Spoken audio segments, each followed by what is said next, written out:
శ్రీ సద్గురు పరమాత్మనే నమః. ఓం శ్రీకృష్ణ పరబ్రహ్మణే నమః. ఓం గురుర్బ్రహ్మా గురుర్విష్ణుః గురుర్దేవో మహేశ్వరః. గురు సాక్షాత్ పరబ్రహ్మ తస్మై శ్రీ గురవే నమః.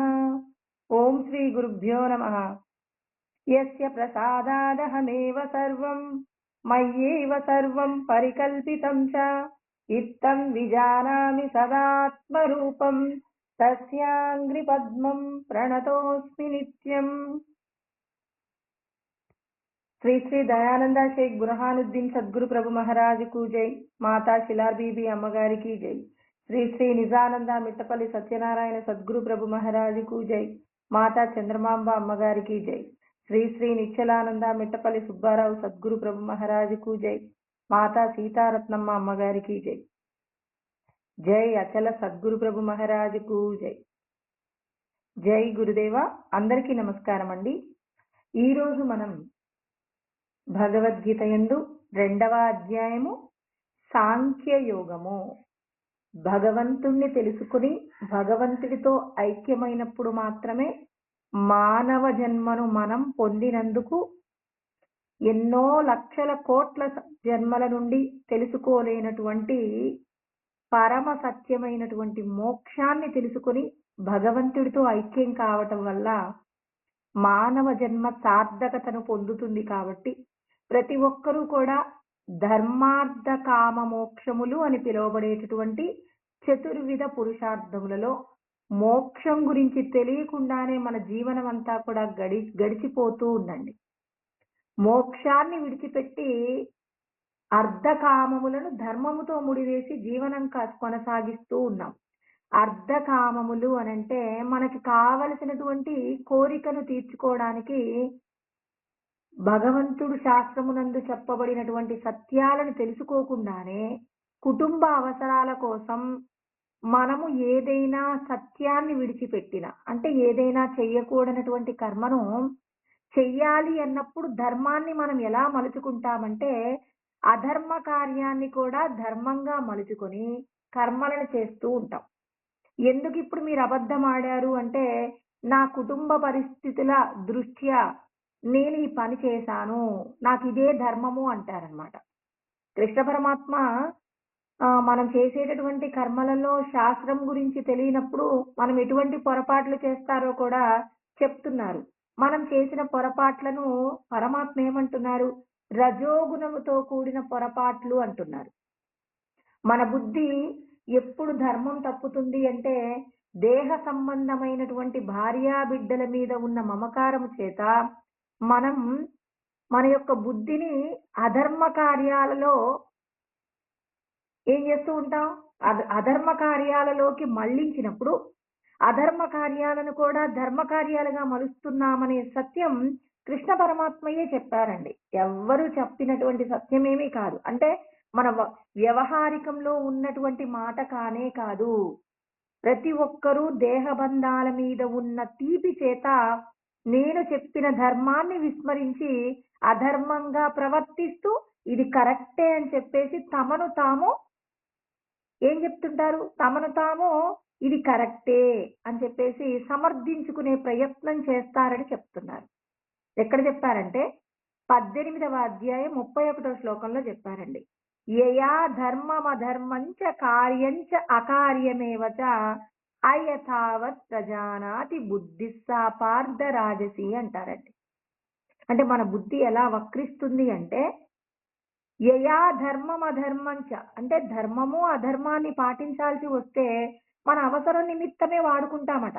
అయథావత్ ప్రజానాతి శాస్త్రమునందు చెప్పబడిన సత్యాలను మనకు అనుకూలంగా మార్చుకుంటూ పాపపు కార్యాలు చెయ్యకూడని కార్యాలను కూడా చేయదగినవే అని చెప్పి మనం తప్పు చేయడమే కాదండి, నలుగురి చేత కూడా చేసుకునే అంటే సమర్థించేలాగా మనం ఏం చేస్తాం? మాటల చేత అవతలి వాళ్లను కూడా ఒప్పించే ప్రయత్నం చేస్తాం. అంటే ఒక తప్పు చేసి ఇది తప్పు అని ఎవరైనా అన్నప్పుడు వాళ్ళ చేత కూడా ఇది కరెక్టే అనిపించాలని చెప్పేసి పలు రకాలుగా వాళ్ళు ఏం చేస్తుంటారు, వాదన చేత ఒప్పించే ప్రయత్నం చేస్తారు. ఇది తప్పు అని మాత్రం ఒప్పుకునే ప్రయత్నం చెయ్యరు. అంటే ఇక్కడ భగవంతుడు మనకు సలహా ఇస్తున్నారండి.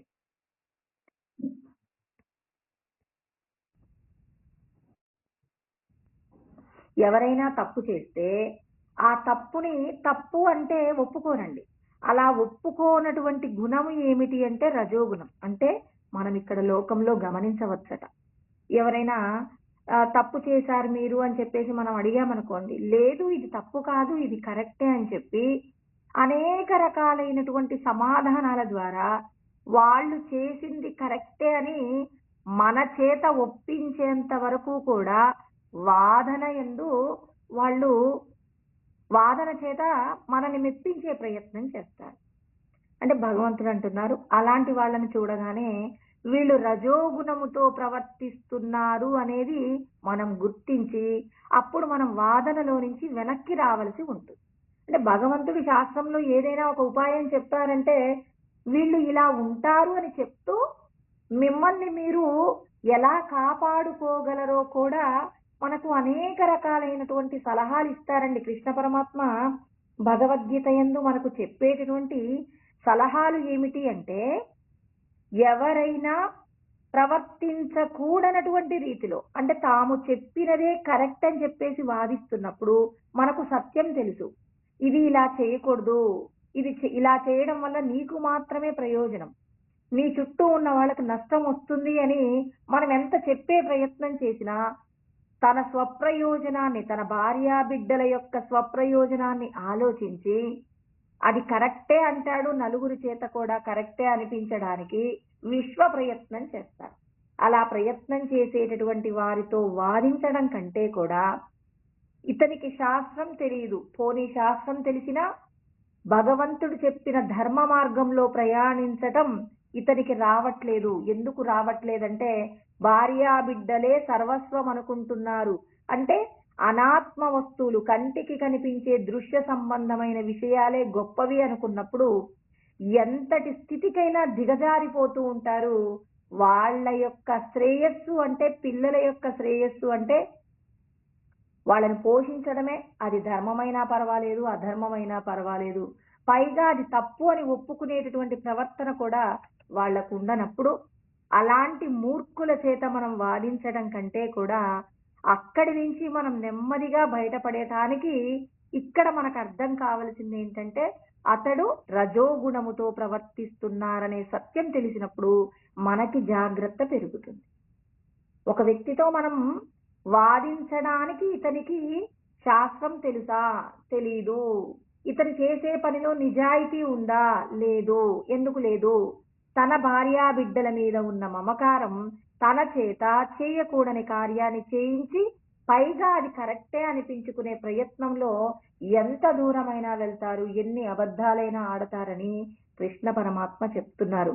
ఇలాంటి వారితో మీరు కలిసి ప్రయాణం చేయవలసి వచ్చినా, ఇలాంటి వాళ్ళతో కలిసి ఉండవలసి వచ్చినా మీరు జాగ్రత్త పడవలసి ఉంది. వీళ్ళు రజోగుణంతో ప్రవర్తిస్తున్నారనే సత్యం మీకు శాస్త్రం నందు చెప్పబడిన సత్యం తెలిస్తే అప్పుడు మనం జాగ్రత్త పడతామట. అందుకే భగవంతుడు మనందరికీ చెప్తున్నారు, ధర్మార్థ కామములను గురించి మాత్రమే తెలిసిన వారు దేహబంధాల మీద ప్రీతి కలిగి ఉంటారు. ధర్మార్థ కామములతో పాటుగా మోక్షము గురించి కూడా తెలిసినటువంటి వారు ఒక తప్పు చెయ్యాలంటే భయపడతారు. ఆ తప్పును సమర్థించుకోవడం కంటే కూడా అప్పటికప్పుడు ఆ తప్పును ఒప్పుకొని క్షమాపణ చెప్పి ఆ పశ్చాత్తాపాన్ని పొంది బంధము నుండి విడుదల పొందడానికి నిరంతరం ప్రయత్నం చేస్తూ ఉంటారండి. కైకమ్మ భరతుడి కోసం రాజ్యాన్ని అడిగింది.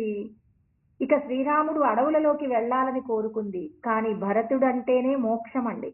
ధర్మార్థ కామ మోక్షములలో భరతుడు గురించి మాట్లాడితే మోక్షమే భరతుడు. ధర్మం అంటే శ్రీరాముడు అండి. లక్ష్మణుడు అర్థము, శత్రుఘ్నుడు అక్కడ కామముగా ఉండిపోతారు. కోరిక మోక్షము పక్క పక్కనే ఉండవు.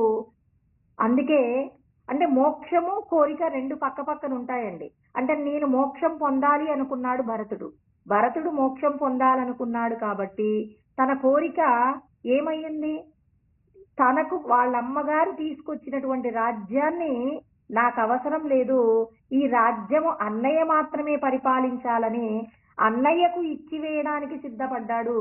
అన్నయ్య వద్దు అంటే అన్నయ్య పాదుకలతో రాజ్యాన్ని పాలించారు, కానీ ఏనాడు ఆ సింహాసనం మీద ఆసక్తి పెంచుకోలేదు, సింహాసనం మీద కూర్చోలేదంటే భరతుడు మోక్షం పొందడం పట్ల నిరంతరము తపిస్తుంటాడు కాబట్టి తనకు కోరికలేవి లేకుండా చేసుకుంటారు. వాళ్ళ అమ్మగారు రాజ్యాన్ని పరిపాలించమని చెప్పినప్పటికీ కూడా మోక్షమును పొందాలి అంటే రాజ్యాధికారం భంగకరము అని ఆలోచించి, అంటే వేరొకరికి చెందిన రాజ్యము నాది కాదు అని చెప్పి ఆయన ఏం చేశాడు, అన్నయ్య గారి యొక్క పాదాలను ఆశ్రయించి అన్నయ్య గారి పాదుకలను మాత్రమే రాజ్య పరిపాలన చేసేలాగా తాను ప్రయత్నం చేశారు. ఇక్కడ లక్ష్మణుడు ఏంటి అంటే సంపదలండి, సంపద ధర్మం పక్కన ఉన్నప్పుడు అది భగవంతుడి యొక్క కార్యంగా మారుతుంది. అంటే ఇక్కడ అందుకే ఒక తల్లికి జన్మించినటువంటి అర్ధకామములు లక్ష్మణుడు క్షత్రుఘ్నుడు ఇద్దరూ కూడా ఒకరు ధర్మం వైపు వెళ్ళిపోతారు, కోరిక ధర్మం పక్కకు చేరిందనుకోండి విపరీతమైనటువంటి కష్టాలు వస్తాయి.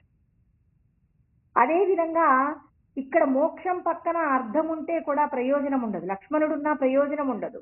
అందుకే శత్రుఘ్నుడు భరతుడు కలిసి ఉంటారు, మోక్షము కోరిక పక్క పక్కన ఉంటాయి, ధర్మము సంపద పక్క పక్కన ఉంటాయి, రామలక్ష్మణులు పక్క పక్కన ఉంటారు. కాబట్టి ధర్మార్థ కామ మోక్షములను గురించి తెలుసుకుని తన జీవితాన్ని పరిపూర్ణం చేసుకునే ప్రయత్నం ప్రతి ఒక్కరూ కూడా చెయ్యాలి. అలా చెయ్యాలి అంటే నశించిపోయే విషయాల పట్ల ఆసక్తిని తగ్గించుకునే ప్రయత్నంగా ప్రతి ఒక్కరూ కూడా జీవించవలసి ఉంటుంది అని చెప్పేసి ఇక్కడ మనకు కృష్ణ పరమాత్మ యోగం గురించి మాట్లాడుతూ ఉన్నారు. యోగమును పొందాలి అంటే సాంఖ్య శాస్త్రం గురించి తెలుసుకోండి, కర్మను ఏ విధంగా చెయ్యాలో తెలుసుకోండి. కర్మ యందు మీరు బంధింపబడకుండా ఉండాలి అంటే మీరు నశించిపోయే దేహ సంబంధమైన విషయాల కోసమే నిరంతరం తాపత్రయపడుతున్నారా, భగవంతుణ్ణి పొందేటటువంటి ప్రయత్నం చేస్తున్నారా అని ప్రతి ఒక్కరికి కూడా విచారణతో కూడినటువంటి వివేకం ఎవరికైతే ఉంటుందో, అంటే వివేకంతో కూడినటువంటి విచారణ ఎవరిలో అయితే ఉంటుందో అలా ఉన్నప్పుడు మాత్రమే సరైన నిర్ణయాలు తీసుకొని పరమాత్మ పదమును పొందగలిగినటువంటి స్థాయికి ఎదుగుతారు అని చెప్పి కృష్ణ పరమాత్మ మనందరికీ కూడా తెలియజేస్తూ ఉన్నారు. కాబట్టి నీలోపట ఉన్నటువంటి పరబ్రహ్మమును నువ్వు పొందాలి అంటే ఇక్కడ నీకున్నటువంటి సందేహాలన్నింటినీ కూడా జ్ఞానముతో సమాధానం చెప్పుకున్నప్పుడు మాత్రమే నువ్వు భగవంతుణ్ణి పొందుతావు అని ఇక్కడ మనందరికీ కృష్ణ పరమాత్మ అనేక రకములైనటువంటి విషయాలను మనందరికీ కూడా తెలియజేస్తూ ఉన్నారనమాట. కృష్ణ పరమాత్మ ఏమంటున్నారు, నాసతో విద్యతే సతః అంటే లేనటువంటి దానికి ఉనికి లేదు, ఉన్నదానికి లేమి లేదు అనేటటువంటి సత్యం కూడా చెప్పారు. నాభావో విద్యతే సతః ఉభయోరపి దృష్టోంతః త్వనయో తత్వదర్శిభిః. తత్వమును దర్శనము చేయడం అంటే ఆత్మానుభూతిని పొందినటువంటి వారి యొక్క జ్ఞానము ఎలా ఉంటుంది అంటే ఏది సత్యం ఏది అసత్యం అనే దాని పట్ల స్పష్టత ఉంటుందండి. ఈ దేహ సంబంధమైన విషయాలన్నీ నశించిపోయేవి అన్నప్పుడు నశించిపోయే విషయాల కోసం నువ్వు తాపత్రయపడుతూ ఉన్నావనుకోండి, అప్పుడు నువ్వు నిజంగా శాస్త్రం తెలిసినా శాస్త్రాన్ని నువ్వు అధ్యయనం చేసినా దానివల్ల నువ్వు ప్రయోజనం ఎప్పుడు పొందుతావంటే నీ లోపట ఉన్నటువంటి బ్రహ్మము చేత నువ్వు రమించవలసి ఉంటుంది. ఇప్పుడు మనం ఏమనుకుంటున్నాం, ఆత్మ యొక్క దర్శనము జరిగినంత మాత్రముననే ఇక్కడ మన లోపట ఉన్నటువంటి పాపపు కర్మలన్నీ కూడా పోయాయి అంటున్నారు. పాపపు కర్మలన్నీ పోయాయి అంటే ఇక్కడ మనము ఏ స్థితిలో ఉన్నాం అంటే భగవంతుడి యొక్క జ్ఞానాన్ని అనుభవపూర్వకమైనటువంటి విజ్ఞానంగా మార్చుకోవాలండి. అంటే ఇక్కడ మనం భగవంతుడు నీ లోపట ఉన్నారు అనే సత్యం తెలియని వాళ్ళు లోకంలో ఎంతో మంది ఉంటారనమాట. అందరిలో కూడా మనం భగవంతుడు విశ్వమంతటా అణువణువునా వ్యాపించి ఉన్నారు, సమస్త స్థావర జంగమాదులు కదిలేటటువంటివి కదలనటువంటి సమస్త ప్రాణికోటిలో భగవంతుడు ఉన్నారనే సత్యాన్ని మనం సద్గురువు ద్వారా జ్ఞాన ఉపదేశము ద్వారా తెలుసుకున్నాం నీ లోపల జ్యోతి స్వరూపంగా ప్రకాశించేటటువంటి ఆత్మయే నిజమైనటువంటి నీవు కానీ ఈ దేహము దేహ సంబంధమైన విషయాలన్నీ కూడా నీవు కాదు అనే సత్యాన్ని సద్గురువు మనకు తెలియజేసినప్పుడు ఇప్పుడు ఆయన కేవలం తెలియజేశారు. ఇప్పుడు నేను ఒక టీచర్ ఉద్యోగం పొందాలనుకున్నానండి. దానికోసం నేను ముందుగా ఏం చేయాలి? ట్రైనింగ్ అవ్వాలండి. ట్రైనింగ్ అయిన తర్వాత, అంటే ట్రైనింగ్ అవ్వడానికి ముందు నేను ఒక అర్హత పరీక్ష రాయాలి. అర్హత పరీక్ష పాస్ అయ్యాక ట్రైనింగ్ లో జాయిన్ అవ్వాలి. ట్రైనింగ్ పూర్తయిన తర్వాత మళ్ళీ ఉద్యోగానికి కావలసిన అర్హత పరీక్ష రాయాలి. ఆ అర్హత పరీక్షలో ఉత్తీర్ణత పొందితే ఉద్యోగం వస్తుంది. ఇవాళ మనం గురువు గారి యొక్క పాఠశాలకు వెళ్ళాం. గురువు గారు అన్నారు, నేను చేసిన ఉపదేశంతో మీ పాపములన్నీ పోయాయి, ఇక మీరు జన్మ ఎత్తవలసిన అవసరం లేదు అంటే అజ్ఞానము చేత అంగీకరించకండి. మీరు ఇప్పుడు నేను టీచర్ అవ్వాలనుకున్నానండి. టీచర్ అవ్వాలనుకొని అర్హత పరీక్ష రాశాను. ఇప్పుడు పరీక్ష పాస్ అవ్వగానే టీచర్ అయిపోయానా? ట్రైనింగ్ అవ్వాలా లేదా? ట్రైనింగ్ అవ్వకుండానే నేను టీచర్ని అయ్యానంటే గవర్నమెంట్ ఉద్యోగం నాకు వస్తుందా? పోనీ ప్రైవేట్ పాఠశాలలో జాయిన్ చేసుకుంటారా? ఇవాళ ప్రతి పాఠశాలలో కూడా కనీస అర్హత ఏంటంటే బిఈడి కానీ టీటీసీ కానీ ఉంటే, అంటే ట్రైనింగ్ పూర్తయితేనే ఆ ఉద్యోగం నీకు ఇవ్వటం జరుగుతుంది. అదే విధంగా మనము కూడా మిగిలిన వాళ్ళందరూ కూడా భక్తి అనేటటువంటి పాఠశాలలో ఉంటే మనం భక్తి నుంచి జ్ఞానం అనే పాఠశాలలోకి మనం జాయిన్ అయ్యామన్నమాట. అంటే మిగిలిన వాళ్ళందరూ కూడా మన వెనకాల వస్తారు. ఇప్పుడు మనం ఈ పూర్వజన్మలలో చేసినటువంటి సాధన ద్వారా ఈ జన్మలో జ్ఞానమును తెలుసుకోవడానికి కావలసినటువంటి అర్హతను పొంది ఉన్నాం. అంతే. సద్గురువు దగ్గరికి మనం వెళ్ళి జాయిన్ అయ్యామంటే నీవు పూర్వజన్మలలో ఎన్నో లక్షల కోట్ల జన్మలలో చేసిన పుణ్యం ఉంటే భగవంతుడి మీద భక్తి కలిగి ఉన్నావు. ఆ భక్తి కాస్త జ్ఞానముగా మారింది. ఆ జ్ఞానమే నిన్ను పరమాత్మను పొందడానికి కావలసినటువంటి శిక్షణ పొందడానికి కావలసినటువంటి స్థితిని ఈశ్వరుడు ఇవాళ మనందరికీ ఇచ్చారు. కాబట్టి ఇవాళ మనం చెప్పుకుంటున్నాం, వింటున్నామండి. తెలుసుకున్న దానిని చెప్పుకుంటున్నాం, వింటున్నాం. అంటే ఇక్కడ మనం శిక్షణ పొందుతున్నాం. ఈ శిక్షణ ఏం కావాలి? ఆచరణ. అంటే జ్ఞానము విజ్ఞానముగా మారాలి. భగవంతుడు అంతటా ఉన్నారనే అభ్యాసం చేస్తున్నాం. ఆ అభ్యాసం ఏం కావాలి? జ్ఞాన వైరాగ్యములుగా మారవలసి ఉంటుంది. అంటే భగవంతుడి మీద భక్తి చేత భగవంతుడు చెప్పిన మాటలను మనం ఏం చేస్తున్నాం? వింటున్నాం. విన్నటువంటి విషయాలను మనం ఏం చేస్తాం? ఆచరిస్తున్నప్పుడు ఈ దేహ సంబంధమైన విషయాలు, భార్య, బిడ్డలు, ఇలాంటి విషయాల పట్ల మనకున్న మమకారం అంతా చావాలి. ఈ మమకారం అంతా కూడా విరక్తి రూపంలోకి వెళ్ళి రాగివి నువ్వు విరాగిగా మారి నువ్వు బ్రహ్మమును చేరుకోవడానికి కావలసినటువంటి అర్హత ఏంటంటే వైరాగ్యం అండి. ఇక్కడ అర్జునుడికి వైరాగ్యం వచ్చింది కదండి. త్రైలోక్య రాజ్యస్య హేతో అన్నాడు. మూడు లోకముల యొక్క రాజ్యాన్ని ఇస్తానన్నా నాకు అవసరం లేదు, దేహబంధాలు గొప్పవి అన్నారు. దేహబంధాలు శాశ్వతం కాదు అని చెప్పడానికి కృష్ణ పరమాత్మ ఆత్మ ఉపదేశాన్ని చేస్తూ ఉన్నారు. మన అందరికీ కూడా అంత వైరాగ్యం వచ్చిందనుకోండి, అంటే సంపదల మీద మనకు విరక్తి వచ్చిందనుకోండి, అలా వచ్చినప్పుడు భగవంతుడు ఏం చేస్తారు? దేహబంధాలలో ఉన్నటువంటి అశాశ్వతమైనటువంటి తత్వాన్ని మనకు బోధిస్తున్నారు. ఆ బోధ ద్వారా మనం ఏం చేయాలి? దేహబంధాల నుండి విడిపడాలి. విడిపడనండి అన్నారనుకోండి, మళ్ళీ మళ్ళీ జన్మలెత్తుతాం. విడిపడతామండి, ఈ జన్మలోనే భగవంతుని తెలుసుకుంటాం అనుకున్నాం అనుకోండి, తెలుసుకోవాలి, తెలుసుకున్న దానిని ఆచరించాలి.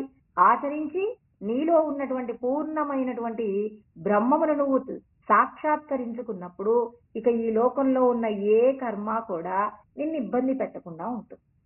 మనమందరం అనుకుంటామండి, నేను గనక ఈ సంసారంలో లేకుండా ఉంటే గురువు గారు చెప్పినటువంటి జ్ఞానానికి నేను తొందరగా వైరాగ్యాన్ని తెచ్చుకొని భగవంతుణ్ణి పొంది ఉండేవాడను. భగవంతుడు నాకేం చేశారు? ఈ సంసారం అనేటటువంటి ఈ నరకాన్ని నాకు సంప్రాప్తింప చేశారని మనం అందరం ఏం చేస్తామంటే భార్యా బిడ్డలు అనేటటువంటి వాళ్ళను ప్రతిబంధకంగా చూస్తాం. కానీ తత్వమును అర్థం చేసుకొని అనుభూతి పొందిన వాళ్ళు ఏం చేస్తారంటే వాళ్ళు అంటున్నారండి, ఈ సంసారం అనేది నీకు ప్రతిబంధకం కానే కాదు. ఎలా అంటే ఒక ఉదాహరణ చెప్తున్నారు. రామతీర్థ స్వామి చెప్తారనమాట. ఆత్మానుభూతిని పొందినటువంటి వాళ్ళలో పంజాబ్ రాష్ట్రానికి చెందినటువంటి ఆయన రామతీర్థ స్వామి అండి. చాలా మన రమణ మహర్షితో పాటు ఆత్మానుభూతిని పొందినటువంటి వాళ్ళలో రామతీర్థ స్వామి కూడా ఉన్నారు. చాలా మందికి తెలిసే ఉంటుంది. ఆ స్వామి వారు అంటున్నారండి, ఎంత సులభమైన సలహాలంటే మనందరికీ తెలిసిన విషయాలే, కానీ మనకి ఇది అని తెలియదండి. ఇప్పుడు సూర్యుని చుట్టూ కూడా భూమి తిరుగుతుందండి. ఖచ్చితంగా భూమి తిరగాల్సిందే. భూమి తిరగకుండా ఉండడానికి వీల్లేదు. అంటే సూర్యుడి చుట్టూ భూమి తిరుగుతుంది. మరి భూమిని ఆశ్రయించి ఎవరున్నారు? చంద్రుడు ఉన్నారు. ఇప్పుడు ఏం చేయాలి? భూమి చంద్రగ్రహ గోళాలను కూడా పట్టుకొని ఇప్పుడు సూర్యుడి చుట్టూ భూమి తిరుగుతూనే ఉండాలి. అంటే తానొక్కదే తిరుగుతానంటే కుదురుతుందా? భూమి తనను ఆశ్రయించినటువంటి ఎవరున్నారు? చంద్రగ్రహ గోళాలను కూడా వెంట తీసుకొని ఇక సూర్యుని చుట్టూ తన ప్రయాణాన్ని కొనసాగించాలి. అదే విధంగా రామతీర్థ స్వామి అంటున్నారు, మీరు కూడా భగవంతుణ్ణి చేరుకోవాలనేటటువంటి గొప్ప జ్ఞానాన్ని మీరు పొంది ఉన్నారు. పూర్వజన్మల్లో మీరు చేసిన పుణ్యం ఈ జన్మ ప్రయత్నం చేత సద్గురువు దగ్గరికి చేరి మీ లోపల ఉన్న సత్యాత్మ గురించి తెలుసుకున్నారండి. అంటే మనమందరము కూడా ఈ దేహం కాదు, దేహం లోపట మనం ఉన్నాం. ఈ దేహం లోపట ఉన్నటువంటి మనల్ని మనం తెలుసుకోవడానికి సద్గురువు మనకు జ్ఞానోపదేశం చేశారు. ఆయన చెప్పిన జ్ఞానాన్ని మనం తెలుసుకున్నామని. తెలుసుకున్న జ్ఞానాన్ని మనమంటాం, నాకు ఇంత జ్ఞానం తెలుసండి, మా పిల్లలు వినరండి, మా కుటుంబంలో ఎవరు వినరంటే ఎందుకు వినరు? నువ్వు ఆచరించి చూపిస్తే గనక ఖచ్చితంగా వింటారండి. వినరు అనేటటువంటి వాళ్ళు ఎక్కడో 100కి 1,00,00,000 పూర్వజన్మల్లో మన ఇంట్లో పుట్టినటువంటి వ్యక్తి, మన మీద ఉన్న వైరంతో పుట్టినటువంటి వ్యక్తి అయితే ఎక్కడో 100కో 1,00,00,000కో ఒక్కడుంటాడు. కానీ కుటుంబంలో ఒక వ్యక్తి గనక పూర్ణమైనటువంటి వైరాగ్యంతో తాను చేసే ప్రతి కర్మ కూడా నిస్వార్థంగా నిష్కామంగా ఉందనుకోండి, ఖచ్చితంగా వాళ్ళు మీ వెంట వస్తారు. మొదట మీరు చెప్పింది వినకపోవచ్చేమో, కానీ ఏదో ఒక రోజున ఖచ్చితంగా మా కుటుంబంలో వాళ్ళు ఇంత గొప్పగా జీవించారని వాళ్ళని చూసి మన కుటుంబం కూడా ఏమవుతుంది? భగవంతుణ్ణి తెలుసుకునే ప్రయత్నంగా వెళ్తుంది. అంటే మన వాళ్ళు మన మాట వినట్లేదు అంటే నీ యొక్క ప్రయత్న లోపం ఉందండి. నువ్వు భగవంతుణ్ణి తెలుసుకొని భగవంతుడు చెప్పిన విధంగా కర్మ చేయడంలో ఎక్కడో దోషాలున్నాయి. ఎంతసేపు అవతలి వాళ్ళ మీద మనం ఇది తప్పు, ఇలా చేయకూడదు, వాళ్ళు నా మాట వినట్లేదు అని విమర్శ చెయ్యటానికంటే ముందు నీవు భగవంతుడు చెప్పిన ప్రతిదీ ఆచరిస్తున్నావా? భగవంతుడు ఏమంటారు? ఎవరైనా తెలుసో తెలియకో మిమ్మల్ని దుర్భాషలాడితే క్షమించడం నీకు వచ్చిందా రాలేదా? క్షమాపణ అనేది నీవు గనక పట్టుకుని ఉంటే, క్షమాశస్త్రం కరేయస్య దుర్జన కిం కరిష్యతి అంటారు. క్షమ అనేటటువంటి శస్త్రం నీ దగ్గర ఉంది. దుర్జనుడు నిన్నేం చేయగలుగుతాడు? ఎవరైనా నిన్ను కత్తితో పొడవాలని వచ్చాడు, అతని ముందు నువ్వు నిరాయుధుడిగా అలా నిలబడిపోయావండి, వాడికి భయం వేస్తుంది. ఒక్కసారిగా ఒక ఆయుధం తీసుకుని అతన్ని చంపడానికి వస్తున్నప్పుడు ఎదురు తిరిగి నిలబడ్డప్పుడు భయపడతాడు. ఏంటి వీడి ధైర్యం? నేను కత్తి తీసుకొని వస్తే వీడు పరిగెత్తాలి కదా, పరిగెత్తకపోగా ఎదురు తిరిగి ఉన్నాడంటే వీడికి ఇంకేదో ధైర్యం ఉంది. అంటే ఇక్కడ వీడి వెనకాల ఎవరో ఉన్నారు, వీడిని నేను ఏదైనా చేస్తే మరుక్షణమే వీడి వెంట ఎవరో ఉన్నారు, వాళ్ళు నన్ను ఏదైనా చేస్తారని భయపడతారు. అది అస్త్రమైనా శస్త్రమైనా ఏదైనా కానివ్వండి, భగవంతుడు మనకు చెప్తున్నారు, క్షమ అనేటటువంటి శస్త్రం మీ దగ్గర ఉందా? భగవంతుడు ఏమన్నారు? తితిక్ష ఓర్చుకోవడం తప్ప మీకు మరొక మార్గం లేదు అని చెప్పారు కదండి. మరి ఇన్ని విషయాలు పరమాత్మ చెప్తుంటే మనం ఎందుకు నిర్లక్ష్యంగా ఉండాలి? ఇక్కడ రామతీర్థ స్వామి అదే అంటున్నారు. ఏమంటున్నారంటే, మీరు భగవంతుడి జ్ఞానం తెలుసుకున్నారు కదా, భగవంతుడు చెప్పిన ప్రతి సాధన చేస్తూ ఉండండి. అలా చేసేటప్పుడు మీ కుటుంబంలో ఉన్నటువంటి మీ భార్య, మీ పిల్లలు, ఇలా వీళ్ళను కూడా మీ మార్గంలో ప్రయాణింప చేయండి. ఇప్పుడు మిమ్మల్ని చూసి మీ వాళ్ళు, మీ బంధువులైనటువంటి వాళ్ళు మీ వెంట వస్తారు. వాళ్ళు కూడా ఏం చేస్తారు? మీరు చేసే సాధన చేసే ప్రయత్నం చేస్తారు. మీ చుట్టూ ఉన్న వాళ్ళలో ఇంకొంతమంది మీ యొక్క సాధన నచ్చినటువంటి వాళ్ళు మీ వెంట వస్తారు. అంటే ఇప్పుడు ఒక మనిషి ఎక్కడికైనా వెళ్తున్నాడు అనుకోండి, తన కళ్ళు, తన కాళ్ళు, తన చేతులు అన్నీ కలిసి వెళ్తాడా? లేకపోతే ఈ కళ్ళతో నేను అదొక్కటి చూసొస్తానని వాడు వెళ్ళిపోతాడా? వెళ్ళడు. ఒక మనిషి వెళ్తున్నాడంటే తన శరీరంలో ఉన్న అన్ని భాగాలను వెంట తీసుకుని వెళ్ళినట్టు మనం కూడా మనం ఒక్కరమే ఉద్ధరించుకోవడం కాకుండా మనం సాధన చేసి 10 మందిని కూడా మన వెంట ప్రయాణం చేసేలాగా తీసుకొని వెళ్ళాలంటారు. దీనికోసం కృష్ణ పరమాత్మ ఒక మాట చెప్తారండి. నబుద్ధి భేదం జనయేత్ అజ్ఞానం కర్మ సంగినాం జోషయే సర్వకర్మాని విద్వాన్ యుక్త సమాచర అంటారు. ఎక్కడ అంటే 3వ అధ్యాయంలో 26వ శ్లోకంలో కృష్ణ పరమాత్మ చెప్తారు. ఎవరైనా అజ్ఞానం చేత వాళ్ళు చేసేటటువంటి తప్పుడు పనిని ఇది కరెక్ట్ అంటున్నారు అనుకోండి, వాళ్ళ దగ్గరికి వెళ్ళి ఇది తప్పండి అని చెప్పకండి. చెప్పకుండా మీరేం చేస్తారు, అటువంటి పనిని మీరు చాలా ధర్మంగా చేసి వాళ్లకు చూపించండి. అప్పుడు ఏం చేస్తాడు అంటే భగవంతుడు ఏమంటున్నాడు, దుర్జనుడిని ఇది తప్పురా బాబు అని నువ్వు చెప్పకు. అలాంటి దుర్జనమైనటువంటి అంటే దుర్జనులు చేసేటటువంటి పాపపు కార్యాలను మీరు చేయకుండా ఎప్పుడు సత్యశీలంతో మీరు జీవించండి. మీ వెంట వాళ్ళు ఏదో ఒక రోజున మీ వెంట వచ్చేస్తారు. ఎంతటి దుర్మార్గుడైనా సన్మార్గంలో ప్రయాణం చేసేటటువంటి వాళ్ళని చూసి ఏదో ఒక రోజు మారిపోతారండి. ఒకరోజు గౌతమ బుద్ధుడట భిక్ష కోసం అని చెప్పి ఒక ఊరు వెళ్ళాడట. తన శిష్యులతో పాటు కలిసి వెళ్ళాడండి. అలా వెళ్ళినప్పుడు ఒక వ్యక్తికి గౌతమ బుద్ధుడు అతను చేసే బోధలంటే అస్సలు నచ్చేది కాదట. అలా నచ్చనప్పుడు ఆయన ఏం చేశాడంటే ఆ ఊళ్ళో ఉన్న వాళ్ళందరికీ కూడా ఆయన ఏంటంటే ఆ ఊరికి అధికారండి, గ్రామ అధికారి. ఆ ఊళ్ళో ఉన్న వాళ్ళందరికీ చెప్పారట, మీరు ఈ రోజు గౌతమ బుద్ధుడు వస్తున్నారు, ఆయనకి ఎవరు కూడా భిక్ష ఇవ్వద్దు అని చెప్పేసి మీరందరూ కూడా తలుపులు వేసుకొని లోపలికి వెళ్ళిపోండి అని చెప్పేస్తే గ్రామాధికారి చెప్పారు కాబట్టి పాపం ఆ ఊళ్ళో ఉన్న వాళ్ళందరూ కూడా గౌతమ బుద్ధుడి మీద ఎంతో ప్రేమ ఉన్నప్పటికీ కూడా వాళ్ళందరూ లోపలికి వెళ్ళారట. ఇప్పుడు గ్రామాధికారి మాత్రమే తన ఇంటి ముందు కుర్చీ వేసుకొని కూర్చున్నాడట. అలా కూర్చున్నప్పుడు గౌతమ బుద్ధుడు ఎవరి ఇంటి తలుపు తెరిచుంటే వాళ్ళ ఇంటి ముందుకు వెళ్ళి భిక్ష తీసుకుంటారు కదండి.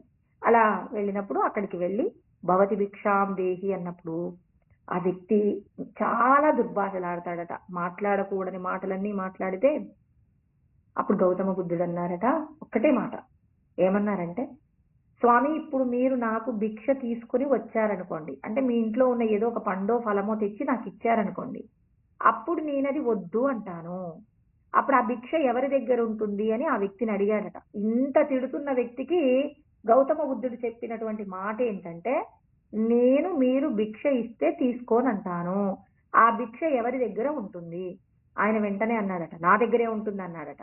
ఇప్పుడు మీరు తిట్టిన తిట్లన్నీ కూడా నేను తీసుకోవట్లేదు, ఇప్పుడు అవన్నీ ఎవరి దగ్గర ఉన్నాయి అనగానే వెంటనే ఆ గ్రామాధికారి గౌతమ బుద్ధుడి పాదాల మీద పడిపోతారట. స్వామి నన్ను మన్నించండి, అజ్ఞానం చేత మమ్మల్ని ఉద్ధరించేందుకు మీరు భిక్ష తీసుకుంటున్నప్పుడు మరి మమ్మల్ని నాశనం చేయడానికి వస్తున్నారు, ఎవరు పనిపాటలు లేకుండా అనవసరమైనటువంటి విషయాలను వినడానికి మీరు ప్రోత్సహిస్తున్నారని చెప్పేసి నేను మిమ్మల్ని విమర్శ చేశానండి, నన్ను క్షమించండి అని చెప్పేసి ఆయన పాదాల మీద పడ్డాడట. అంటే ఇక్కడ గౌతమ బుద్ధుడు ఏం చెప్పారు, ఆయన ఏమని అన్నాడా, ఎందుకండి అలా తిడుతున్నారు అన్నారా, అనలేదు. అందుకే కృష్ణ పరమాత్మ ఏమన్నారు, నబుద్ధి భేదం జనయేద్ అజ్ఞానం కర్మ సంజ్ఞనం. కర్మయందు ఆసక్తి అయినటువంటి వాళ్ళు అజ్ఞానం చేత ఏదో పాపపు కర్మలు చేస్తారు. అలాంటి పాపపు కర్మ మీరు చేయకండి. ఇప్పుడు ఆ వాళ్ళు తిట్టారా, ఆ గ్రామాధికారి తిట్టాడని గౌతమ బుద్ధుడు కూడా తిట్టాడా, తిట్టలేదు. ఏ మాట ఆ వ్యక్తికి చెప్తే అతను చేసింది తప్పు అని తెలుస్తుందో అటువంటి మాట ఒక్కటి మాట్లాడాడు. అలా మాట్లాడాలంటే భగవంతుడి యొక్క జ్ఞానం ఉండాలి. అలా జ్ఞానం ఉన్నప్పుడు మాత్రమే, అంటే కామక్రోధాదులను నిగ్రహించుకున్నప్పుడు మాత్రమే అది సాధ్యమవుతుంది. కామక్రోధాదులు నిగ్రహించబడాలంటే భగవంతుడి జ్ఞానం నీకు తెలియాలి, నువ్వు ఈ దేహం కాదని తెలియాలి, నువ్వు ఆత్మవని తెలియాలి. ఆత్మానుభూతి పొందడానికి ఏం చేయాలి, భగవంతుడు మితాహారం తీసుకోమంటున్నారు. ఆహారాన్ని తీసుకోవడంలో భగవంతుడు చెప్పిన సత్వగుణంతో కూడిన ఆహారం తీసుకోవాలి. ఆ ఆహారం తీసుకునేటప్పుడు ధర్మంగా సంపాదించాలి. ధర్మంగా సంపాదిస్తూ ఎప్పుడు భగవంతుడు యొక్క నామాన్ని పలుకుతూ భగవంతుడి శాస్త్రం నందు చెప్పబడిన విషయాలను నిరంతరం పాటించే ప్రయత్నం చేస్తున్నామనుకోండి, అప్పుడు మనకి కూడా గౌతమ బుద్ధుడికి కలిగినంత గొప్పగా జ్ఞానం కలుగుతుంది. అలా కలగాలి అంటే గౌతమ బుద్ధుడు చాలా కాలం పాటు తపస్సు చేశాడు. అంటే మనం కూడా ఏదైనా వెంటనే వచ్చేయాలనుకోకూడదండి. నెమ్మదిగా సాధన చేయాలి. ఆ సాధన చేసేటప్పుడు భగవంతుడు అంటున్నారు, ఓర్చుకోవడం అనేది నేర్చుకోండి. ఓర్చుకున్న వాడికి ఓరుగల్లు పట్టణమని పెద్దవాళ్ళు చెప్తారు. కృష్ణ పరమాత్మ కూడా అంటున్నారు, ఎవరికైతే దేహ సంబంధాలకు సంబంధించి ఎవరికైతే ఓర్చుకునే గుణం ఉంటుందో అలా ఆ గుణం ఉన్న వారికి నన్ను చేరుకోగలిగినటువంటి మహర్దశ పడుతుంది అని కృష్ణ పరమాత్మ చెప్తున్నారని. అంటే ఇక్కడ అర్జునుడి యొక్క వైరాగ్యము గీతోపదేశం రావడానికి కారణమైంది. అదే విధంగా శ్రీరామచంద్రుడు కూడా 16వ సంవత్సరం వచ్చేటప్పటికి అనేక తీర్థయాత్రలు చేసి ఎన్నో దేవాలయాలను దర్శనం చేసి వచ్చారట. ఇక రాగానే ఇక ఇంటికి వచ్చాడట. అంతఃపురానికి వచ్చాడు, ఏమీ తినడం లేదు, తాగడం లేదు. అతనికి వస్త్రములు కట్టుకోవడం పట్ల, అతడు రాజు కదండి, అలంకరణ చేసుకోవడం పట్ల ఆసక్తి ఉండాలి కదా. ఏ విషయం పట్ల కూడా ఆసక్తి లేదట. దేనిని కూడా నాకు అక్కర్లేదని చెప్పేసి ఇక నేల మీద పడి రోధిస్తూ ఉన్నాడట. నాకు జీవించాలని లేదు, ఈ దేహంతో నేను చేసేటటువంటి కార్యాలలో నాకు ఆనందం కలగటం లేదు, ఆనందం లేకుండా నేను ఎలా జీవించాలని చెప్పేసి చాలా వ్యధ చెందుతున్నటువంటి సమయంలో మరి వశిష్ఠుడు ఇక్కడ అర్జునుడికి ఎలా అయితే కృష్ణ పరమాత్మ బ్రహ్మ ఉపదేశం చేశారో అదే విధంగా వశిష్ఠుడు కూడా శ్రీరామచంద్రుడికి ఉపదేశం చేశారనమాట. అలా ఉపదేశం చేసినటువంటి సందర్భంలో ఆయన చెప్తూ ఉన్నాడు, ఏమంటున్నారంటే, ఇక్కడ ఈ లోకంలో, ఈ హైవ అంటే ఈ లోకంలో నరక వ్యాధే చికిత్సానాం, అంటే నరకం అనేటటువంటి వ్యాధికి ఎవరైతే చికిత్స చేసుకోవడానికి ఇష్టపడట్లేదో నా కరోతి యహ, అంటే ఎవరైతే నరకము అంటే ప్రతినిత్యము మనం దేహ సంబంధమైన విషయాలలో బిందు మాత్రేన సుఖం దుఃఖం పర్వతమేవచ అంటారండి. బిందువంత సుఖం కోసం పర్వతమంత దుఃఖాన్ని పొందుతూ ఎప్పుడు నిరంతరం నరకం అనేటటువంటి వ్యాధితో బాధపడుతూ ఉన్నామండి. అంటే ఏ క్షణము కూడా ఇప్పుడు ఒక క్షణం సంతోషంగా ఉన్నామనుకోండి, మరుక్షణంలోనే మనసు ఏదో ఒక విషాదకరమైన సంఘటన గుర్తు చేస్తుంది. లేకపోతే ఇహంలో మన కుటుంబ సభ్యుల్లోనో లేకపోతే మన చుట్టూ ఉన్న వాళ్ళతోనో మనకి ఏదో ఒక రకమైన ఇబ్బంది కలుగుతుంది. వెంటనే దుఃఖంలోకి వెళ్ళిపోతాం. దీన్ని ఏమన్నారు?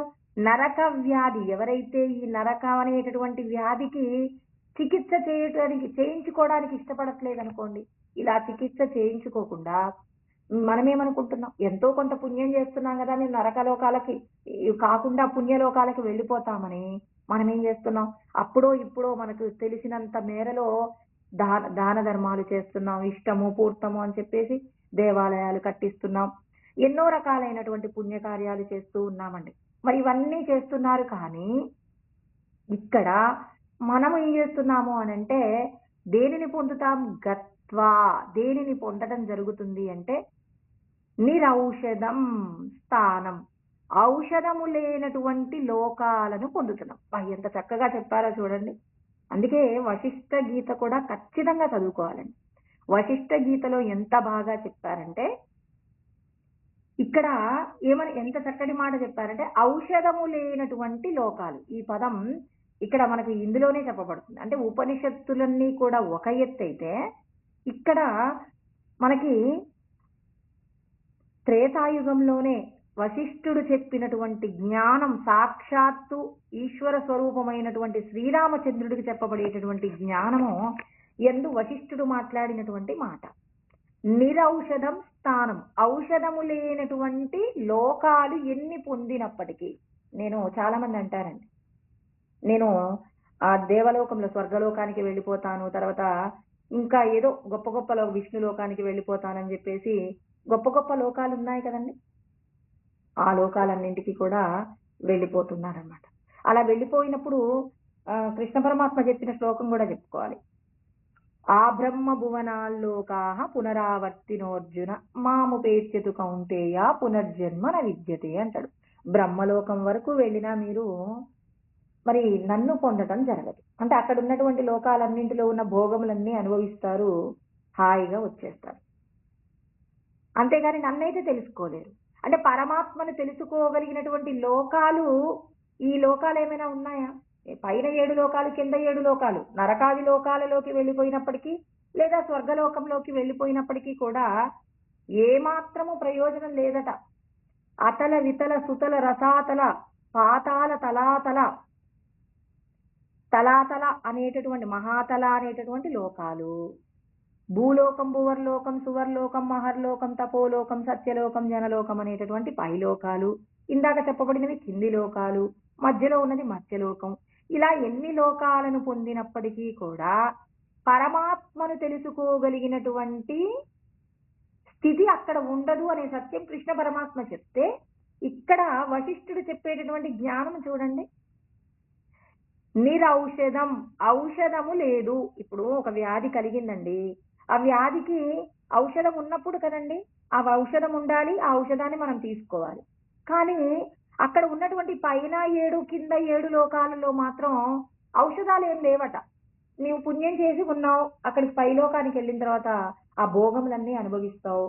క్షీణే పుణ్య మధ్యలోకం విశంతి, పుణ్యం అయిపోగానే భూలోకంలోకి పడిపోతావు.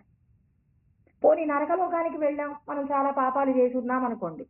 ఆ పాపాలు చేసి ఉన్నప్పుడు నరకానికి వెళ్ళాం, నరకంలో ఉన్నటువంటి పాపమంతా అనుభవించేశాక మళ్ళీ క్షీణే పుణ్యే మత్స్యలోకం విశంతి అన్నట్టు క్షీణే నరకం, నరకం పూర్తి కాగానే మళ్ళీ ఎక్కడికి వస్తాం? మత్స్యలోకం విశంతి, మళ్ళీ మత్స్యలోకానికి వచ్చేస్తామట. అంటే ఏదో ఒక రూపంలో నువ్వు మళ్ళీ భూలోకానికి వచ్చేస్తావు. ఏంటి అక్కడ ఏం లేదు? ఔషధం లేదండి. ఔషధం అంటే ఏంటి? ఇక్కడ భూలోకంలో ఉన్న ప్రత్యేకత ఏంటంటే, ఇప్పుడు నాకేదైనా కష్టం వచ్చిందండి, కష్టం వచ్చినా గురుదేవా గురుదేవా గురుదేవా అనగలమండి. పుణ్యం సుఖం ఉంది, సుఖం ఉన్నా గురుదేవా గురుదేవా అనటానికి అవకాశం ఉంది. కానీ అక్కడ మాత్రం స్వర్గంలో ఎన్నో భోగములను అనుభవిస్తున్నావు, కానీ భగవంతుణ్ణి స్తుతించగలిగినటువంటి ఔషధం అయితే నీకు అక్కడ ఉండదట.